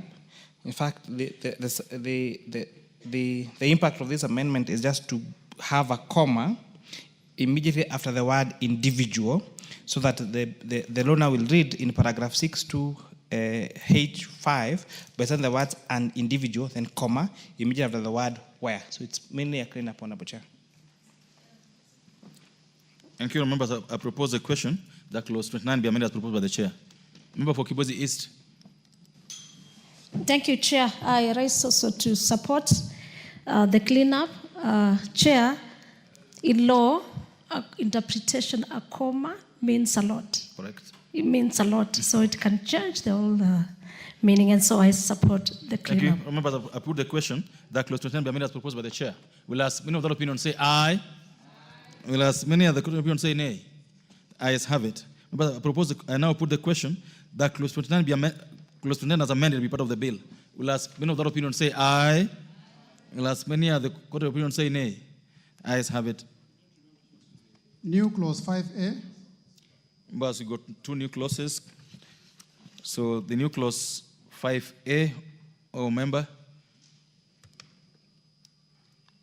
you moving new clause 5A for the second reading. Honorable Chair, I beg to move that new clause 5A be now read a second time. Honorable Chair, this amendment is deleting the proposal is to repeal section 12D of the Income Tax Act. As you may recall, Honorable Chair, I think the Finance Act of 2023, we did pass a law providing for minimum tax. Honorable Chair, however, the courts have since declared minimum tax unconstitutional, and therefore this amendment is now seeking to delete that particular provision because the courts have since declared it to be unconstitutional. Thank you. Well, members, I propose a question that the new clause 5A be now read a second time.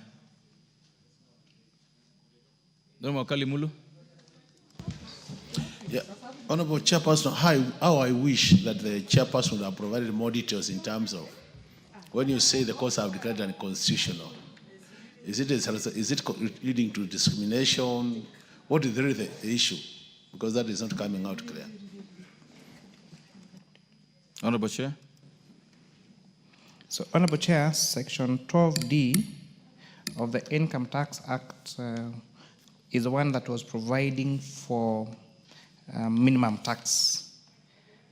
It's a whole 12D, 1 and 1A. However, Honorable Speaker, this particular proposal was challenged in our courts and was said you cannot tax a loss. That for you to pay tax in Kenya, you need to have derived an income from that particular activity. And therefore, Honorable Speaker, requiring that businesses pay minimum tax would mean then they would be required to pay tax whether or not they paid, whether or not they derived income in Kenya. And therefore, it's for that merit that the court declared that unconstitutional. And it's also important to note that that particular ruling was not challenged. And therefore, continuing to have this section 12D in our books, is senseless. And therefore now the move to now repeal section 12D of the Income Tax Act. Makes a lot of sense, honorable members. And therefore put the question that the new clause 5A be now read a second time. Will ask many of that opinion say aye. Will ask many other opinion say nay. The ayes have it. Honorable members, I now propose the question that the new clause 5A be part of the bill. I put the question, members, that the new clause 5A be part of the bill. Will as many of that opinion say aye? Will as many other opinion say nay? The ayes have it. We go to the next order. All members, I wish to recognize in the presence of the speakers, in the speakers gallery, the presence of students from St. Joseph Girls, Kipsaina, KAO South Constituency, Elgeyo Marakwet County. They are welcome to Parliament to follow our proceedings this afternoon and to the Houses of Parliament. Thank you. Next order. New clause 6A. All members, I propose the question. No, I wish to call the mover to move the new clause 6A for second reading. So, Honorable Chair, I beg to move that new clause 6A be now read a second time. As you may recall, Honorable Chair, we did move an amendment on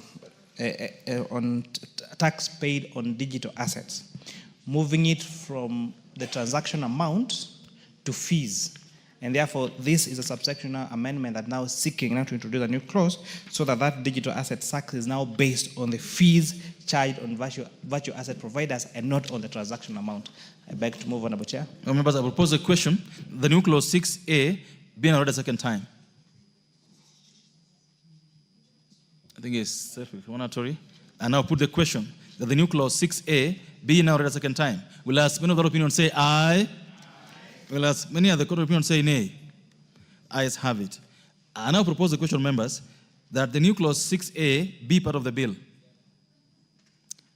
I put the question that the new clause 6A be part of the bill? Will as many of the opinion say aye? Will as many of the opinion say nay? The ayes have it. Provisions relating to the Value Added Tax Act, Cap 476, Clause 30 and 31. Members, I propose a question that clauses 30 and 31 be part of the bill. Because there are no amendments, I put the question that clauses 30 and 31 be part of the bill. Will as many of the opinion say aye? Will as many of the opinion say nay? The ayes have it. Clause 32. I propose a question, members, that clause 32 be part of the bill. Chairperson. So, Honorable Chair, just to give a brief of where we are so far, the Finance Bill of 2025 was seeking to amend 5 different laws: the Income Tax Act, the Value Added Tax Act, the Excise Duty Act, the Tax Procedures Act, and the Miscellaneous Fees and Levies Act. So far we've now dealt with all the proposed amendment in the Income Tax Act, and now we are now in the next statute that now this finance bill is seeking to amend, which is a Value Added Tax Act. So, Honorable Chair, I beg to move that clause 32 be amended as per the order paper. This amendment is seeking to retain the provision allowing the option to offset excess tax under any written law. And paragraph EA, we are saying that this was introduced to allow refunds for incidents of permanent credits arose due to changes in rates of tax.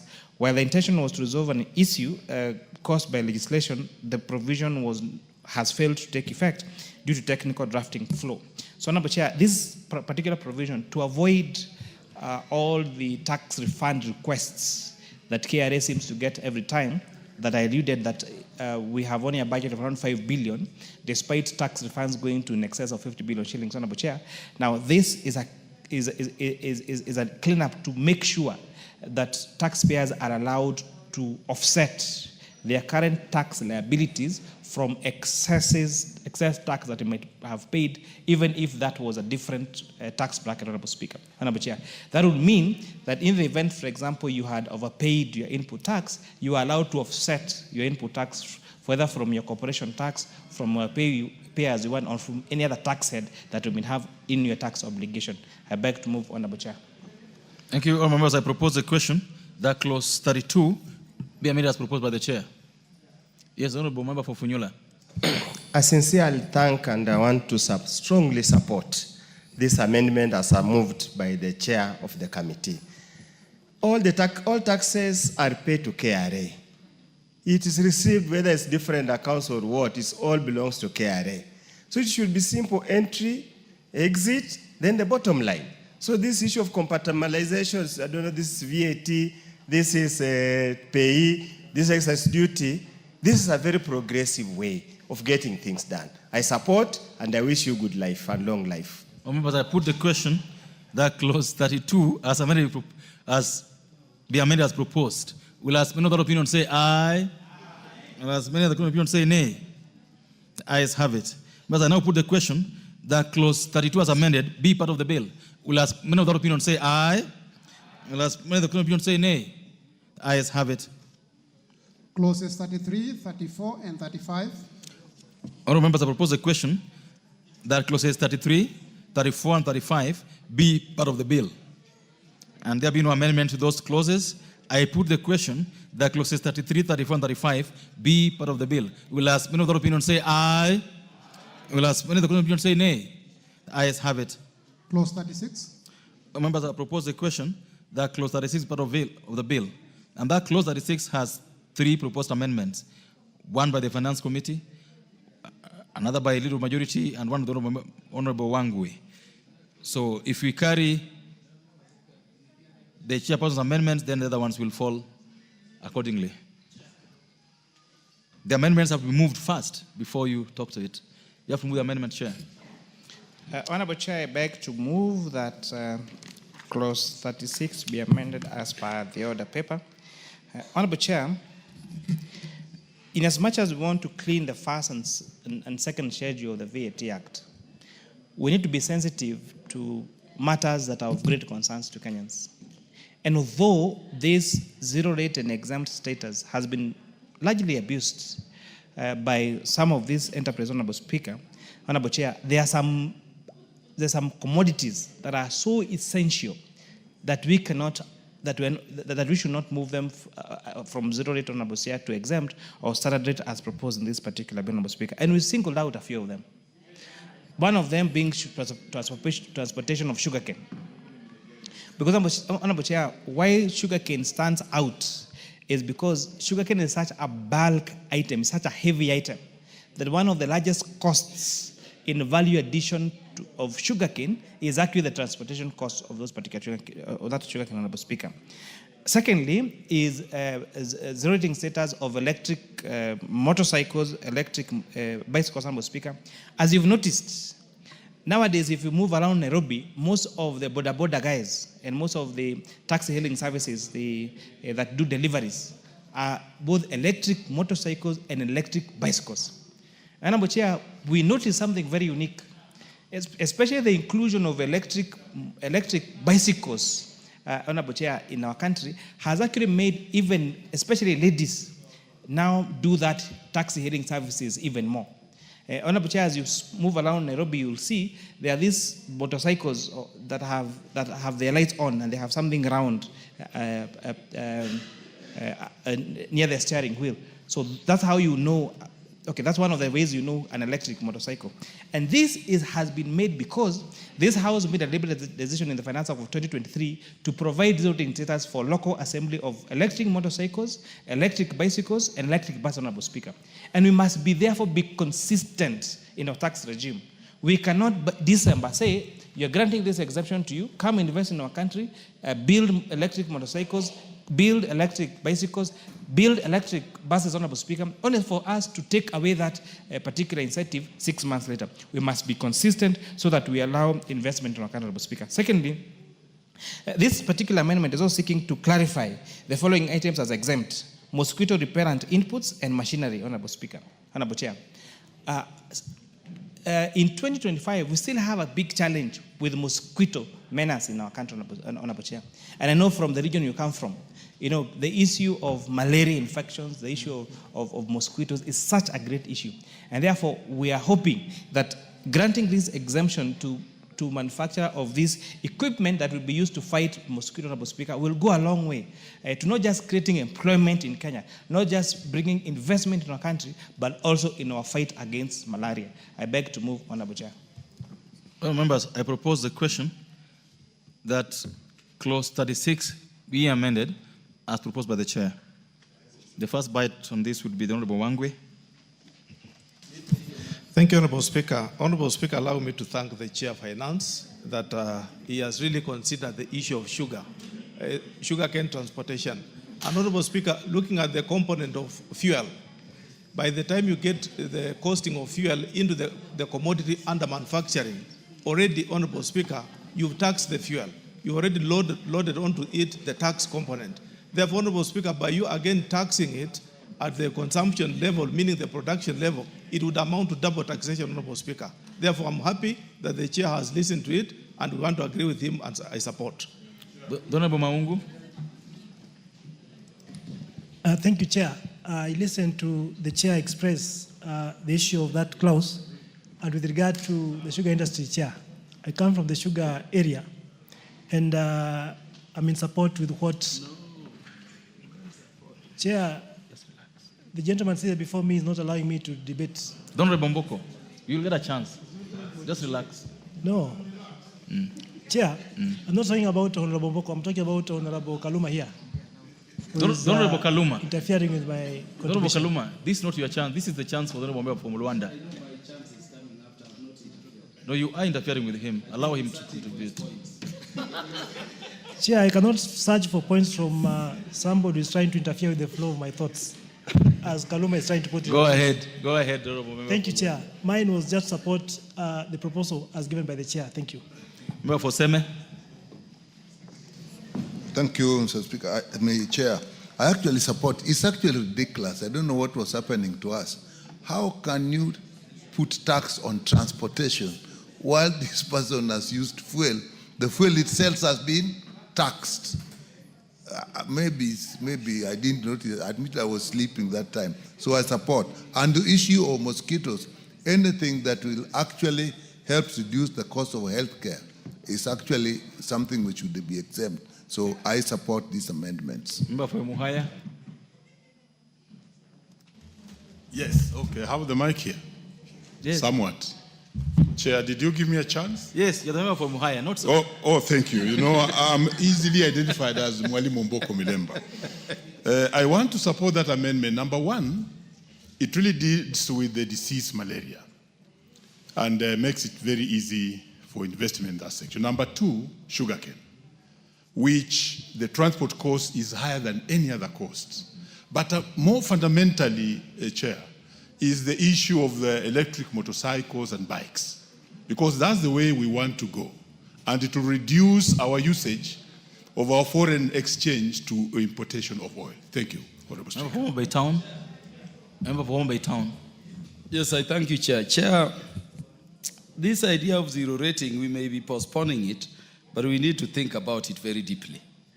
Because we are zero rating very many products, but we have no evidence that by zero rating, the benefit goes to the local person or the consumer.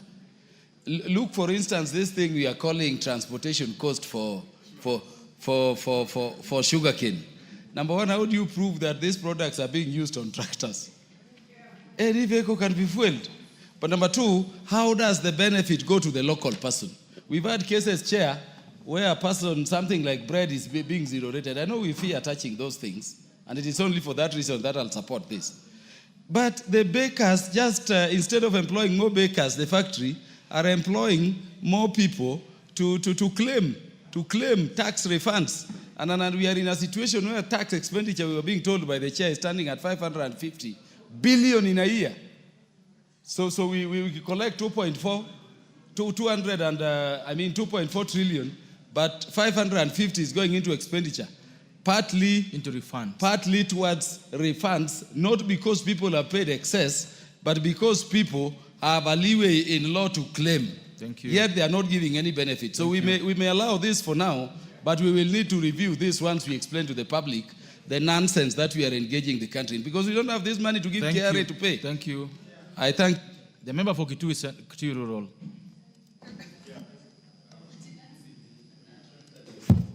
Chair, let me also support this amendment. Chair, the tax expenditure in this country, as it has been indicated, is 550.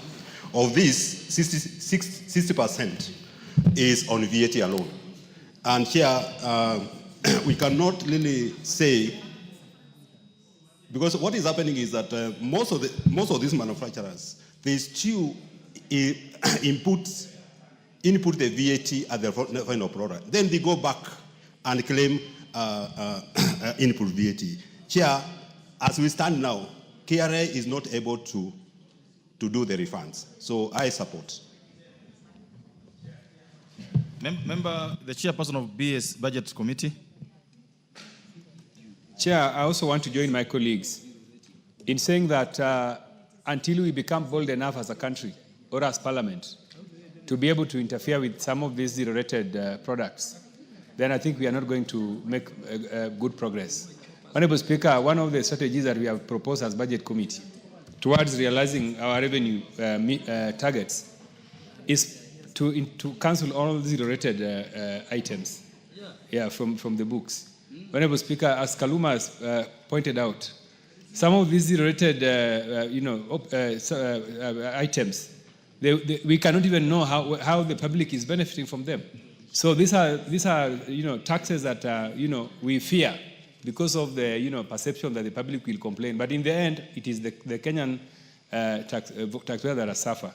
If we can be able to cancel even half of some of these zero-rated items from the books, we are going to save about 400 billion. Honorable Speaker, imagine 400 billion savings that we will make. We are paying 1.1 trillion interest on debt. Look at how much money we will have for development. So going forward, I think that I want to request the chairman of Budget Finance Committee that we can tabulate all these zero-rated items, and then we basically cancel them. We'll make good progress. Thank you. Oh, members, I now put the question that clause 36 be amended as proposed by the chair. Will as many other opinion say aye? Will as many other opinion say nay? Ayes have it.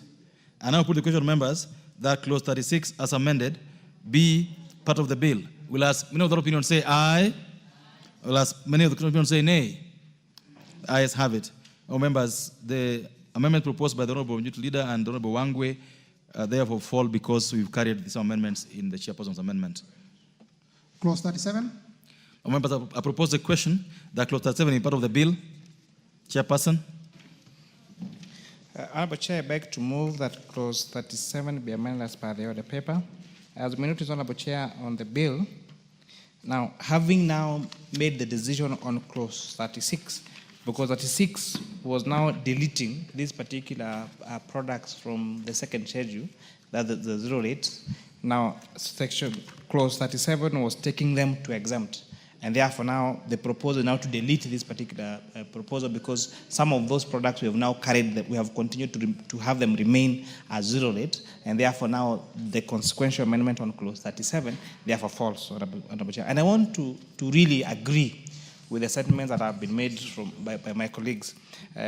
Our tax zero rate and exempt status, Honorable Speaker, has largely been abused. However, Honorable Chair, one of the temptations we should not avoid is now throwing the water and the baby with the bathwater. Yes, Honorable Chair. However, we have tried to cure this by creating a clause.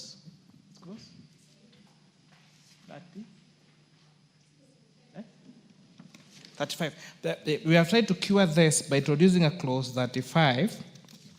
36A, you mean? And if I call you clause 35, that we are amending the VAT Act by inserting the following new paragraph: where a person imports or purchases goods or services which are exempt or zero rated, and the person subsequent disposes of or uses the goods or services supplied in a matter inconsistent with the purpose for which the goods or services were exempted or zero rated, the person shall be liable to pay tax on the goods or services at the applicable rate at the time of disposal or inconsistent use. So we are trying to tighten, even as we wait to clean up the first and second schedule of the VAT Act, to now try to require, Honorable Chair, that where someone uses the goods, as Honorable Kaluma explained on the transportation of sugarcane, in a way that is inconsistent with the reason why that particular good was exempt or zero rate, then they will be required now to pay the equivalent of that tax, Honorable Chair. And I'm hoping that KRA will use this administrative and legislative framework to try to cure the mischief around this zero rate and exempt status, Honorable Chair. Members, I propose a question that Clause 37 be amended as proposed by the Chair. Honorable Wundo. Chair, let me also join my colleagues in joining this debate between zero rating and exempt. As for now, Chair, the purported proposal by Treasury to move from zero rating to exempt would have automatically resulted in some minimal price increases, which at this particular point in the moment would have been a very bad decision in view of the prevailing economic circumstances. Again, when you meet many of the traders and the business people, they want some element of consistency and predictability. I totally agree that these tax expenditures might not necessarily benefit the end consumer. But eventually, we must find a way of putting a timeline when this, from zero rating to exempt will happen, so that everybody knows after 2 to 3 years, this is what will happen. But just all of a sudden, it was changes last year, another changes here, it's so disruptive. So as my colleagues have said, and let me throw to the committee, we need to start a process that can be predictable over time, that this will change this way, this will change the following year, so that everybody prepares adequately. Thank you, Honorable Chair. Thank you. Honorable Wangwe. Thank you, Honorable Speaker. Honorable Speaker, once more I want to thank the Chair of Finance. By him now correcting the issue after the voting in the Section 36, it puts to rest, Honorable Speaker, Honorable Chair, any avenue for corruption. What is likely to happen, Honorable Chair, is that the tax agents will take advantage that this is not aligned with the initial provision in a Section 36, now to even now go and find out more in terms of pushing the traders to give them more money for nothing. Therefore, Honorable Speaker, the cleanup is important, is timely, and I would want to say thank you, and I support this amendment. Members, I put the question that clause 37 be amended as proposed by the chair. Will last minute of opinion say aye? Last minute of opinion say nay? Ayes have it. I now put the question, members, that clause 37 as amended be part of the bill. Will last minute of the opinion say aye? Will last minute of the opinion say nay? Ayes have it. Members, there was a proposed amendment by the Honorable Wangwe, which falls because the substance of the same has been carried by the committee's amendment. New clause 30A. The Honorable Chair move new clause 30A for second reading. Honorable Chair, I beg to move that clause 38 be now read. No, it's 30A. No. Oh, new clause 30A. 38 and 30A. Clause 30A. So, Honorable Chair, I beg to move that new clause 30A be now read a second time. This amendment is seeking to provide that the VAT payable on disposable realization of a security for a debt should be paid by the debtor. Honorable Chair, this new clause reads as follows. Section 5 of the VAT Act is amended by deleting subsection 3 and substituting therefore the following new subsection. The tax on taxable supply shall be a liability of the registered person making the supply and subject to the provision of this Act relating to accounting and payment shall become due at the time of supply. Provided that where the taxable supply involves a sale or an auction of goods or recover and paid debt to enforce or give effect to a security charge or encumbrance, tax on the taxable supply shall, subject to the provision of this Act, be the liability of the debtor. Honorable Chair, as you may, for example, if a credit lending entity recovers an item from a security item from you, so maybe it was a motor vehicle, then the sale of that item is a vatable transaction. So this now, the creditor wants to recover the debt that they advanced you. And therefore now we are requiring that the debtor be the one who is eligible to pay for the tax payable for that particular good when now it's being auctioned or repossessed from the debtor. So we are taking the obligation from the creditor to the debtor. I beg to move, Honorable Chair. Members, I propose a question that new clause 30A be read a second time. This is Honorable Mboko. It's important that, Chair, you come back and clarify the real importance of that process, because you are now transferring the tax to be paid by the debtor. Thank you. So that the country and ourselves, especially me, I may understand how beneficial this will be. Thank you, Chair. Member for Nandi. Honorable Chair, I think Mwalimu Mboko Milema has been able to prosecute my concern as well, because, Honorable Chair, looking at it, it looks like the person who was not even able to to settle their bills or their debts is again added a further liability of paying the taxes that is owed by the taxing institution. So, Honorable Chair, I think the Chair should do us justice to explain it to us so that probably we can get another perspective, because so far the perspective we are getting is an addition of a burden to the person who is already not able to pay their debts. Member for Samburu West. Thank you, Chairman. I do not understand the import at all of this amendment, Chairman, because the creditor will probably sell whatever needs to be sold and will be able to recover not only the amount that was owed, but including even profit, whatever, they'll get more than probably because maybe what you used as a guarantee will be sold at a more expensive, they will receive more money.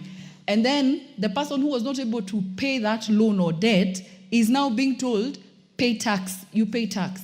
So I don't understand how KRA will be able to raise money from this. It should just continue to be the creditor so that when they're disposing whatever asset it is, they factor in the tax. So it is important for the chairman to explain this. Otherwise, I will definitely oppose. The Honorable, I don't want a debate on this matter. because the question is the same. She should just clarify to us. The member for Dagoretti North. Thank you, Chair. Mine is just to understand. You see, when you bring in such an proposal, you must start asking yourselves who are normally the debtors and who are the creditors. I think that is what every Kenyan will be trying to ask he or herself.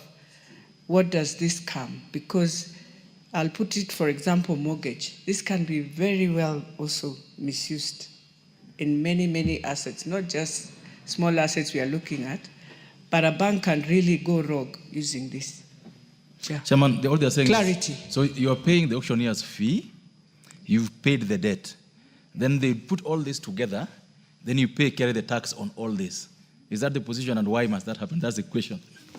So maybe let us start from the time when a credit entity issues a loan to a debtor. The issue of that loan is exempt. So the issue of that loan, when they are loaning you for this to buy your asset, then that is an exempt transaction. Then you default, for whatever reason, to honor your obligation. But there was a collateral in which now you're being advanced, and which transaction was exempt. But now we are telling now the creditor that when now they dispose of these assets to pay off this obligation, that is a taxable transaction. So it means that when they were advancing the payment to you, it was at a quote unquote a cheaper rate because it was exempt. But now when they are trying to recover the cost, then you're requiring them to pay VAT on that particular transaction, which now makes it difficult for them to recover the cost of the loan that they advanced to you. And therefore they're saying that now that it is the obligation now to pay that particular transaction should fall on the defaulter and not on the financing transaction. But in terms of whether that can be abused, Honorable Chair, there is very good safeguards on principles of credit lending, where the interest should not be more than the principal amount that was loaned to an entity, and therefore, even though there is merit in what members are raising, I think that can be cured administratively by making sure that the cost does not fall more than the cost of that particular item to the loanee, Honorable Chair. But just order. The issue is raises that what about if the money given in the first instance is exempt, but now they're taxing it because it's done interest? Probably that's the reason they're now taxing it. It's done interest, and this interest is included in what is being recovered. Anyway, go on, Honorable Undo. I see a practical challenge in implementing this particular clause. Very practical challenge. And I want the chair to listen, and his technical team, I want them to listen. Assume you have taken a mortgage on a property. You have taken a mortgage on a property. At disposal, in the event you default, the Land Act clearly states that the property should not be sold less than 75% of the value, of the market value. Assume you have been servicing and you defaulted. You already have, it's already capped at 75%. That 75% presupposes that the bank should absorb all the attendant costs in respect of the same transaction, to an extent that they don't expect the owner of the property, the borrower, again to go into his pocket to service the outstanding debt. That's the implication. Thank you. So that we avoid a case where auctioneers at the banks used to collude and fleece members. Here again, you are bringing this into the arrangement. Thank you. Member for Samburu West. Thank you, Chairman. And having listened to the Chairman of the Finance Committee, it is even better to put the tax before, so that when because he has said that it was exempt, and you are not paying the tax, it is better for the debtor to know what they're getting themselves into, but not after they are unable to pay, Chairman. And so, and also it doesn't make sense. Is it the creditor who will give the debtor the money so that they pay the tax? You can't overburden that debtor who is not able. So I oppose. The honourable member for Kitui Central. You know, Honourable Chairperson, we are addressing a very serious matter here and very simple. What we are saying is, by the time you get to be auctioned, financially you have serious challenges. Now, imagine a situation where, Honourable Chairperson, I'm being auctioned and my car has been taken to be sold and then I've been told to pay tax. It really makes it very complicated. So in terms of implementation, Honourable Chairperson of Finance, I think this amendment, you need to get it out of the order paper. Let's think through it, and then you can bring it later. I think that it will be helping the country. Thank you, members. I now propose a question that the new clause 30A be now read a second time. We'll ask. Without opinion. Chair, what is the problem? So Honourable Chair, listening to honourable members raise their concerns about this particular matter, I think this is a proposal that needs a bit more rethinking, and therefore I beg to withdraw this particular amendment and now consult further so that we make sure that we do not disadvantage an already disadvantaged defaulter on this particular proposal. Yeah, that's so I beg to drop this particular amendment. Chairman, that's how someone earns the title honourable. Yeah, well done.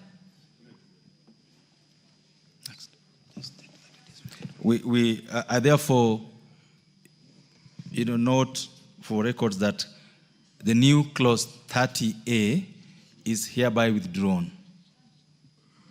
Next clause. New clause 36A. All members, I propose a question that the new clause 36A is to be moved for second reading by the chair. Thank you, Honourable Chair. Honourable Chair, I beg to move that new clause 36A be now read a second time. So, Honourable Chair, this, as you may recall, we used to have, I think it's called AFCO, the entity that used to supply goods and services to our great men and women in uniform. However, this has since changed to Defence Forces Welfare Services. Honourable Chair, and therefore, this is in line with the amendments we made in December in our tax amendment clause to now provide that services and goods being offered to our women and men in uniform be exempt from taxes, Honourable Speaker. And this also includes also accommodation, restaurant, beauty salon, and laundry services that are offered by Defence Forces Welfare Services, so that we continue to incentivize these great men and women who offer their entire life to serve this particular country, Honourable Speaker. Also, 36 is also providing is a subsequent amendment for the manufacture of mosquito repellents, as I had moved earlier. Honourable Speaker, I beg to move that this now clause 36A be now read a second time. I propose the question, honourable members, that the new clause 36A be now read a second time. I put the question that the new clause 36A be now read a second time. Will as many other opinions say aye? Will as many other opinions say nay? Ayes have it. Members, I propose a question that the new clause 36A be part of the bill. I now put the question that the new clause 36A be part of the bill. Will as many other opinions say aye? Will as many other opinions say nay? Ayes have it. Provisions relating to the Excise Duty Act, Cap 472, Clause 38. Members, I propose a question that clause 38 be part of the bill. Move your amendment, Chair. 38. Honourable Chair, I beg to move that new clause 38 be amended as per the order paper. This amendment, these are proposed amendments of paragraph 2, but in the words proposed definition of digital marketplace and substituting therefore the following new definition. Digital marketplace means an online or electronic platform which enables users to sell or provide services, goods, or other property to other users. Honourable Chair, this is providing clarity to the definition of digital marketplace. Thank you. All members, I propose a question that clause 38 be amended as proposed by the chair. I put the question that clause 38 be amended as proposed by the chair. Will ask any other opinion say aye? Will ask many other opinion say nay? Ayes have it. I now put the question, members, that clause 38 is amended be part of the bill. Will ask any other opinion say aye? Will ask many other opinion say nay? Ayes have it. Clauses 39, 40, and 41. Honourable members, I propose a question that clauses 39, 40, and 41 be part of the bill. And because there are no amendments to those clauses, I put the question that clauses 39, 40, and 41 be part of the bill. Will ask many other opinion say aye? Will ask many other opinion say nay? Ayes have it. Clause 42. Honourable members, I propose a question that clause 42 be part of the bill. Chair, you are amending clause 42.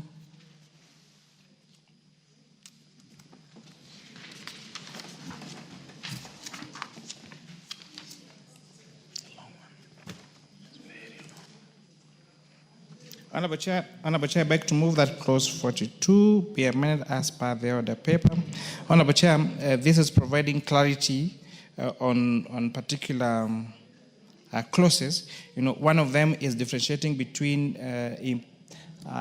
imported table eggs and imported eggs that are used for a chicken, for hatching our chicken. Honourable Chair, this also relates to, is also providing different rates, including imported cartons and boxes and paper and imported glass bottles and float gas, Honourable Speaker. So this particular clause is providing for different rates for all these particular products, Honourable Speaker.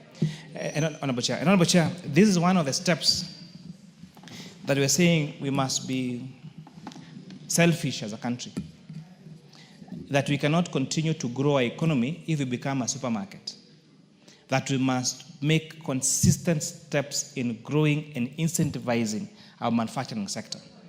One of these proposals, Honourable Chair, is introducing incentives for local manufacture of cartons that are used for packaging of tea and coffee. As I explained, Honourable Chair, one of the greatest challenges we've been having with the price of our tea and coffee is because we have not built capacity or incentivized our sectors enough to manufacture the packaging materials that are used to package our tea and our coffee. And therefore, we end up exporting our tea and coffee at a very cheap rate, Honourable Chair, in gunias, only for them to end up in our neighboring countries, in Sri Lanka and Dubai, become packaged and come back at almost 1,000 times more than the cost of these particular items. Therefore, we give a very low yield to our farmers, Honourable Speaker, and you have just few people who are just importing our raw materials and bringing them back at exorbitant prices, making all the profit. I beg to move, Honourable Chair. All members, I propose the question that clause 42 be amended as proposed by the chair. Honourable Member for Samburu West. Thank you, Chairman. I do support. Value addition is very important for us as a country, as it will increase the yields, as it has been said, and so I support. Members, I put the question, therefore, that clause 42 amended as proposed by the chair. Will ask many other opinion say aye? Will ask many other opinion say nay? Ayes have it. And I put the question, members, that clause 42 was amended to be part of the bill. Will ask many other opinion say aye? Will ask many other opinion say nay? Ayes have it. New clause 40A. Members, will the mover move the new clause 40A for second reading? Honourable Chair, I beg to move that new clause 40A be now read a second time. Honourable Chair, during public participation, I'll give an example of one entity that came to our committee. They are called Koru Ram. This is a manufacturer based in Koru, in Muhoroni, who converts sugarcane into methanol and prepares a fantastic rum. However, Honourable Chair, for the last 4 years, despite them setting up a plant, they have never been operational. Because the costs of something called a flow meter, that is a requirement of Kenya Revenue Authority, costs in excess of, I think it's 25 million shillings. And therefore, you are requiring a micro brewer who is using our raw materials and creating employment, keeping them without a license for 4 years, because you're requiring them to have a flow meter that costs 5 million shillings. And therefore, but when we tasked KRA, they said, no, it's a fault in the law. And therefore, now we provided for this particular exemption, that now is going to exempt these micro distillers from the requirement to have that particular kind of flow meter, so that we can have other alternative macro and cottage industries that can use locally made materials, Honorable Speaker, as an alternative to the killer brews that you have in this country, Honorable Speaker. I beg to move. Thank you. More members, I propose a question, therefore, that the new clause 40A be now read a second time. The Honorable Mayaka. Thank you, Honorable Speaker. Honorable Chair. Honorable Chair, if there is any amendment that is very powerful in this finance bill, it is this particular amendment. Because of RAM?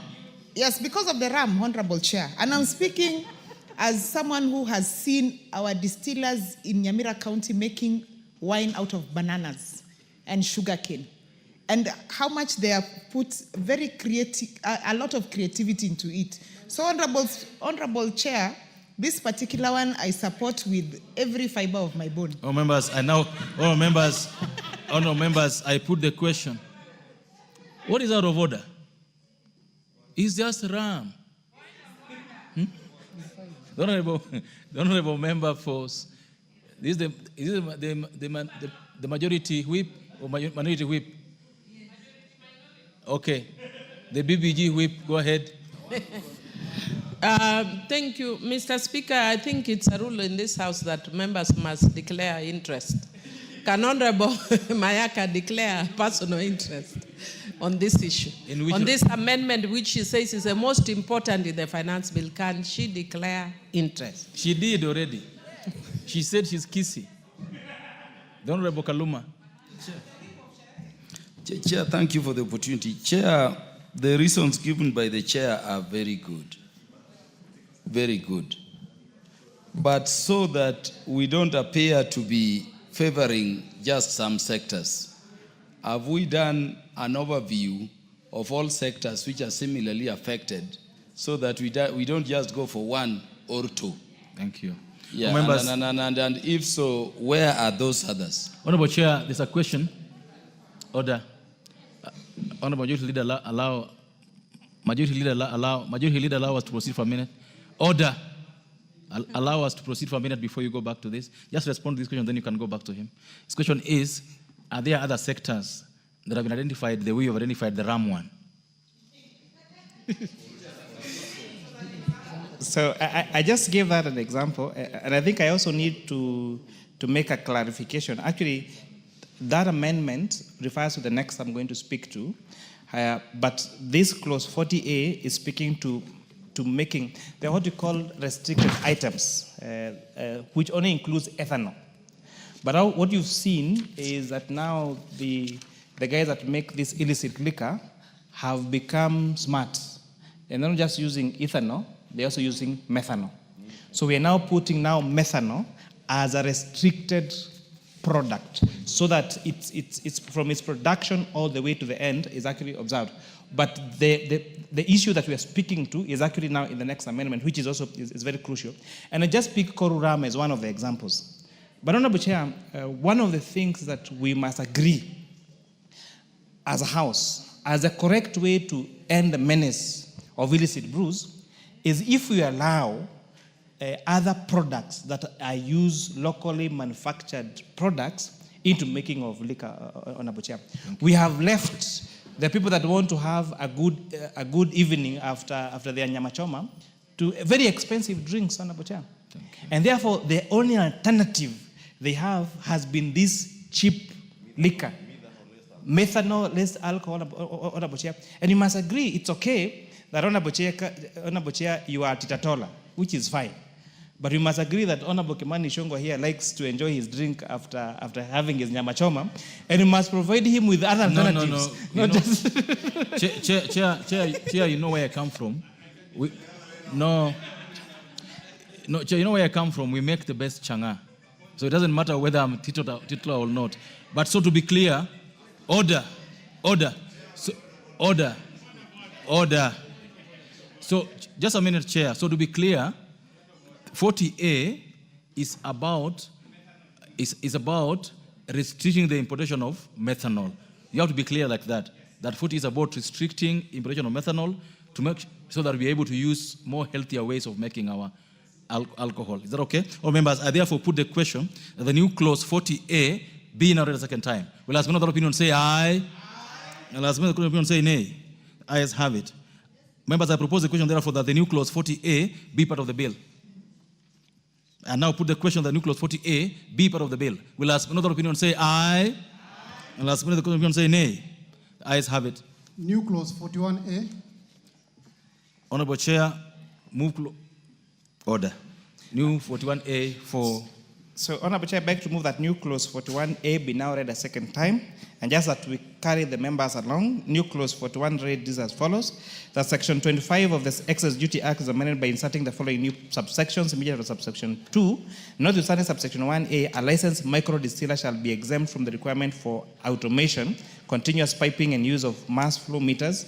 And 2B, that the production of volume of such a licensed microdistiller shall be ascertained and monitored through the use of excise stamps or such other mechanism as the Commissioner may prescribe by notice in the Gazette. So, Honorable Chair, this is now the matter that we are debating earlier. You explained it very well. That now we are requiring that these micro distillers are not required to have a flow meter that costs in excess of 25 million shillings, so that we are able to have an alternative, Honorable Speaker, and end the menace of illicit brews in our country, Honorable Chair. Thank you. I beg to move. I propose a question, therefore, that the new clause 41A be now read a second time. The majority leader. The Commissioner must abstain. Chair, let me say I support that amendment, but cautiously. And the caution is this, Honorable Speaker. Any distiller, whether you call him a small or micro or a big distiller, 25 million shillings for a distillery is not too much to ask.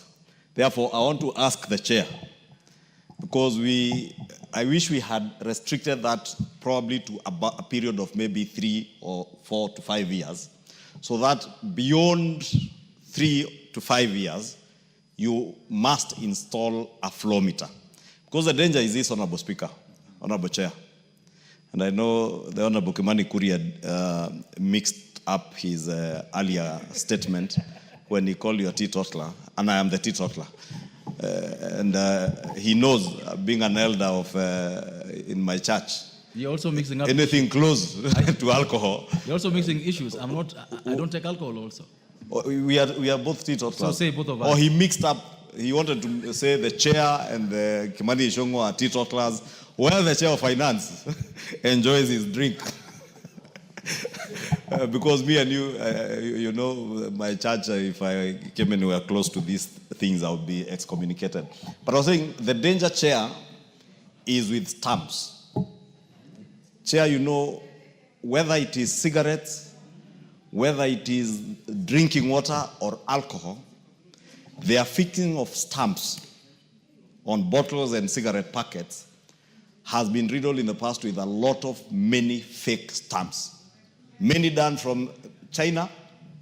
They are sold in the streets, back streets in downtown Nairobi. Therefore, maybe I would want to ask Chair, maybe in the subsequent bill, we restrict this flow meter business to a period of a maximum of 3 years. After 3 years, anyone who is in business should have made money to install the flow meter. Because the flow meter, you will never cheat. But with stamps, cheating will become the order of the day. So I will support for now, but probably ask the chair, maybe in the next year, to ensure that we restrict that particular provision to be time-bound, maybe to a period of 3 to 5 years. Any business that has operated for 3 to 5 years in the distillery world should be able to make money. And lastly, Honorable Speaker, although it's overtaken by time, let me support the issue of regulating the production of methanol. Because if there is anything that has killed people in this country, especially young people, is consumption of illicit alcohol. The illicit alcohol that is sold to many people in our villages is not ethanol. Most of it is methanol. an industrial alcohol that should never be consumed. Therefore, controlling its production is very commendable, and I thank the committee. Thank you. The member for Githunguri. Chair, thank you very much. I rise to give my reservations to the proposal that is made by the chair regarding flow meters. In as much as I support any effort to regulate illicit alcohol manufacturing in this country, and in as much as we come up with such recommendations like introducing flow meters, we need to be careful. Because we don't know, some of us don't know, and would want to understand from the chair, these flow meters, how much are they? Is this a heavy investment that will make small businesses not able to afford these flow meters? He said it's 25 million. It is 25 million. So it means that once we introduce these flow meters, in as much as we want to discourage the illicit alcohol manufacture in this country, we might force some people out of business, which are legal business. They have been making the right quantity, the right quality of alcohol. 25 million is hell lot of investment. So how are we going to make sure that we don't force people out of this business? Thank you. Number two, Mr. Speaker, Mr. Chairman, I am worried that in this proposal where the chairman is talking about the commissioner, we are giving commissioner of taxes a lot of powers. And these powers, if they are not checked, they are going to be misused. Member for Seme. No, this is the last person on this. Please allow me to remove. As I support these amendments, an issue is coming here, which seems to be an issue of regulation. Why is a flow meter necessary? And if you go back to why would you use methanol if you can use ethanol? So the question that is coming to me we should look at, and then maybe we'll have to look at, is there some regulatory function that is left loose so that we are trying to solve that through taxation, where we would have actually just needed a regulator who would know we need that. So I think that is, Mr. Speaker, that's what I think we should look at in the alcohol industry. How is the regulation done? What are we missing out? I support. 1 minute. Thank you. 1 minute. Honorable Kaluma. Yeah, I have a question to the chairman. Chairman Finance, I have a question. Order. And maybe... There's a question to the chairman. Yeah, the chairman needs to follow. My question is this. For those who already have the flow meter, what happens to them? I need to know, because now we're introducing the stamps. Yeah. So will they continue and the stamps or together? You know, it's important to know. Thank you, Chair. And Chair, before you answer, for the sake of what Honorable Chingwa has said, is there a way, because Kenyans are innovating, can't we get cheaper flow meters? Can that be innovated? Chair, you answer that so that we can make progress. So thank you, Honorable Chair. And I really share with all the sentiments raised at the floor of this House, including the ones raised by my senior, the leader of majority. So 2B is providing for the production volume of such a licensed microtia shall be ascertained and monitored through the use of accessible stamps. So the issue of accessible stamps is not optional. They must use the accessible stamps. The only matter we are exempting from, and these are the new micro distillers, the ones that are not ready in the market, the ones in the market must continue the flow meters, is now not requiring them to have that particular flow meter, because as you had explained, the cost of building a micro distillery is around 10 to 15 million. That is the entire capital investment to create a micro distillery. And now you're telling a cottage industry that has already invested 15 million to set up the entire plant that they need to get another 25 million shillings just to have a flow meter. However, the issue of abuse of this particular clause is something that we must also be awoke to as a house. And therefore, one of the recommendations that we should be making in our report and to Kenya Revenue Authority is then where they are not required to have a flow meter, then there needs to be a verifiable way of the use of that, whether it's ethanol on a chair, which includes technologies such as CCTV. Because the essence of a flow meter is, because methanol and ethanol, with the passage of this law, in addition of methanol, are now controlled products, is to show Company X received 1,000 liters of ethanol. How much liquor did they make from that 1,000 liters of ethanol? So to verify that that ethanol was actually used for the purpose in which it was supposed to be used for and was not leaked into the market now as illicit liquor, Honorable Chair.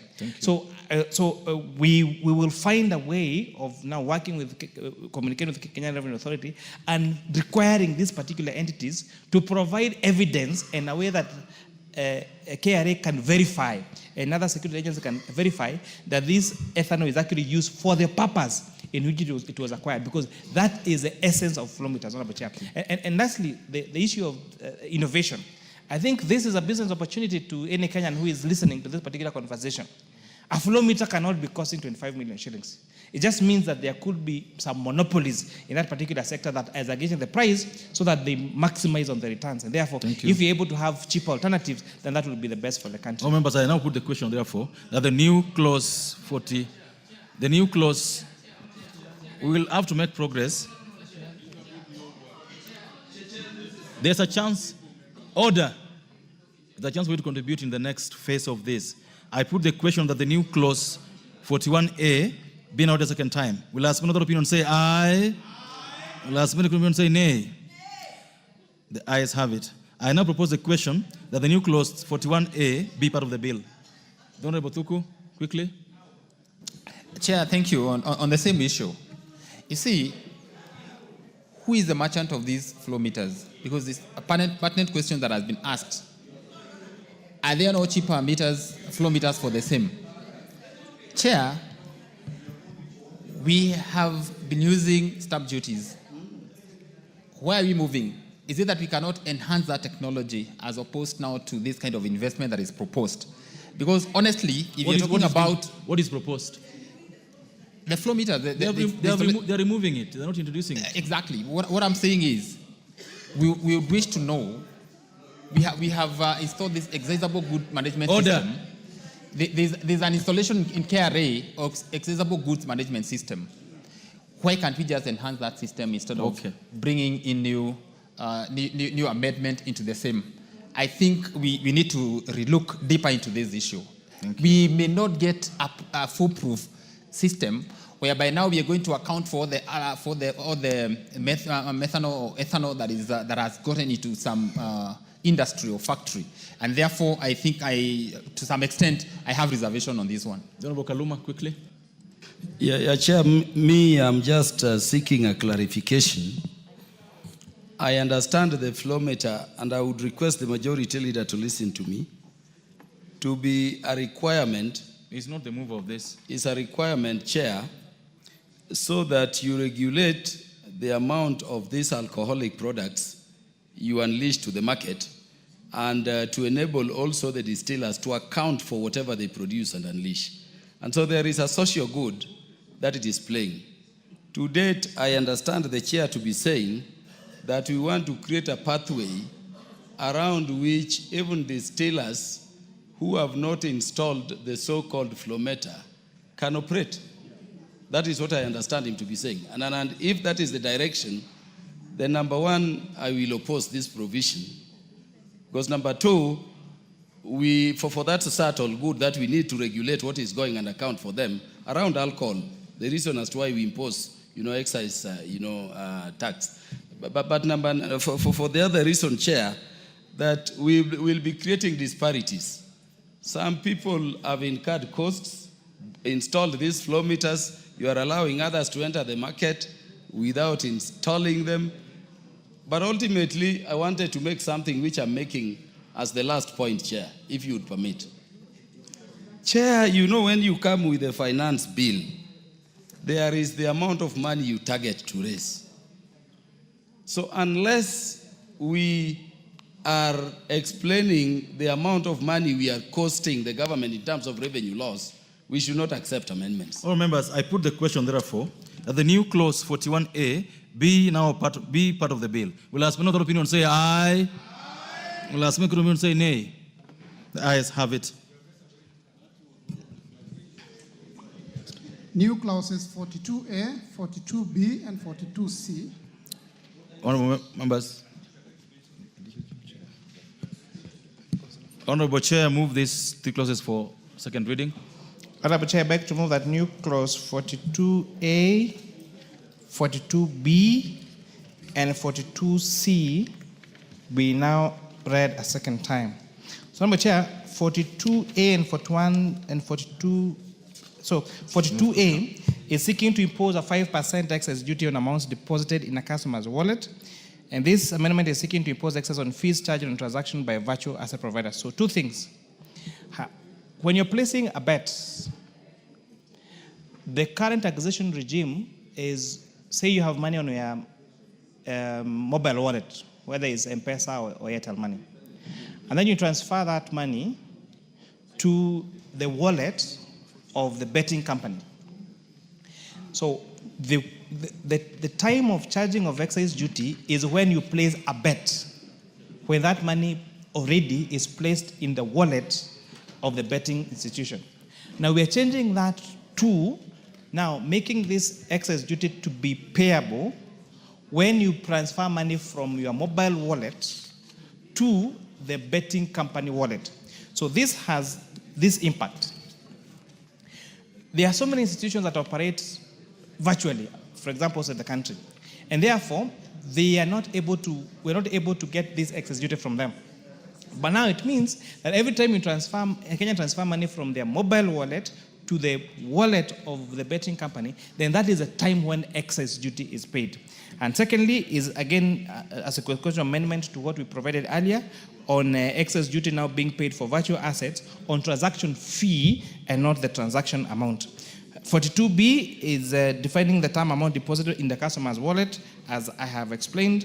And 42C is again, as a constitutional amendment that I had spoken to earlier, about accessible services offered by Kenya Defence Forces Welfare Services. I beg to move, Honorable Chair. Members, I propose the question that the new clauses 42A, 42B, and 42C be now read a second time.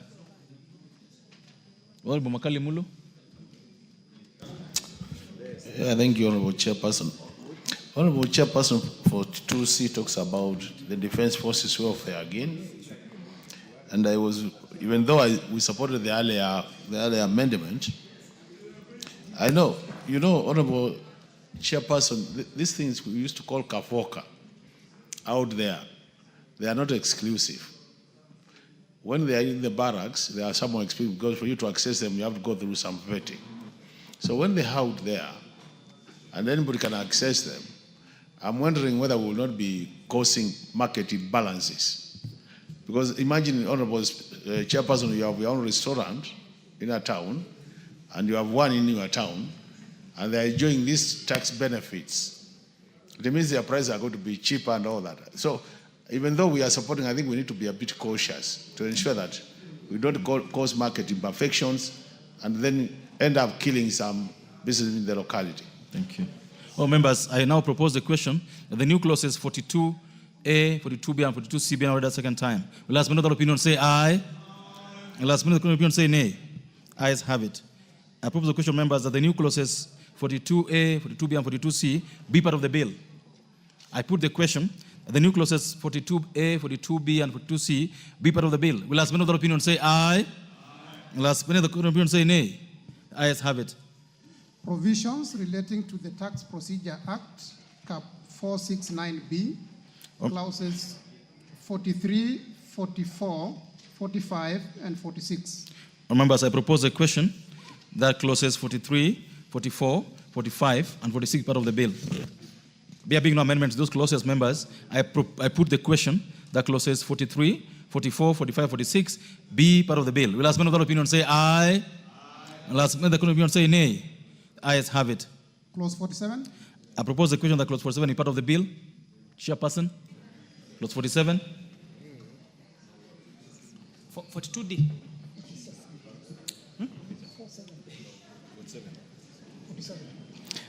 Honorable Chair, I beg to move that clause 47 be amended as per the order paper. This amendment is seeking to remove the restriction from appealing. So, Honorable Chair, this clause 47 is again one of the clauses that was highly contested during public participation.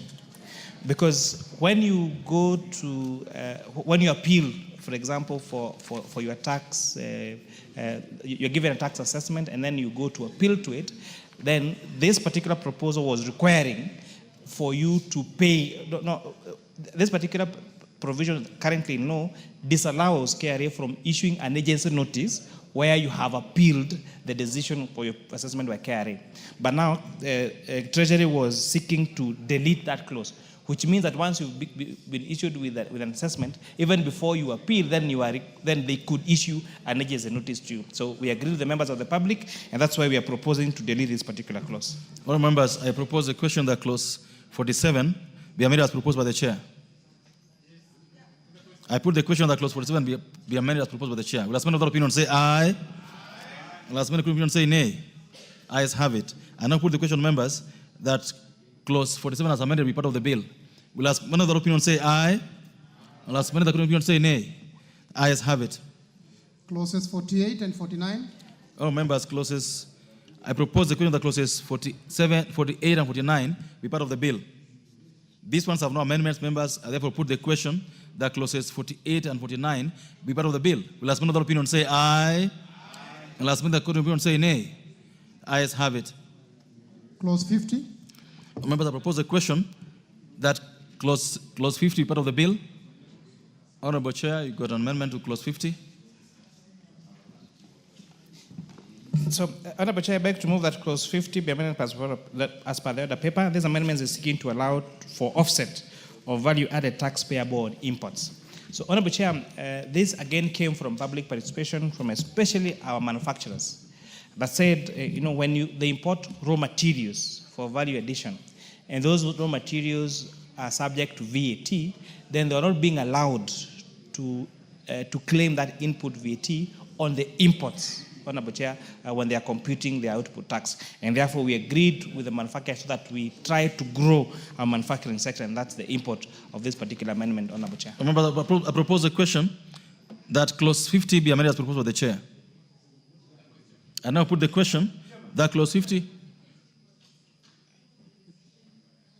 Chairman, budget, what is itching you? Chairman, I want to oppose that amendment. Which one? That amendment where we are zero rating the raw materials. Go ahead. Chairman, okay, I wanted to make an observation, Chairman, even before we go on.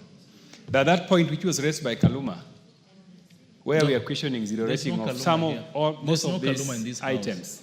There's no Kaluma in this house, member. Is this Honorable Kaluma? It is Honorable Kaluma. Honorable Kaluma, I would like to ask my counterpart, the Chairman of Finance, that at least we really quantify some of these things. I want to know the implication of the amendments in terms of revenue losses. I would like, Chairman, that we go that direction so that any amendment that is brought before us, if it has an impact on raising revenue or lowering or cutting revenue, we need to know. Because otherwise, Honorable Chair, I'm going to move the appropriations bill here. And you will see, Honorable Chair, that one of the struggles we are going to face is on revenue-raising measures. So I would like you to, through your chair, to help us count for the amendments and what impact do they have in terms of revenue-raising. Now, I'm going to allow Chair to respond to that, but only on this clause. On any other clauses, I will request the Chair of Finance and the PR budget to sit and speak together. We can't have this on the floor of the House. It never happens. It's never happened. I won't allow it to happen. Chair, Finance.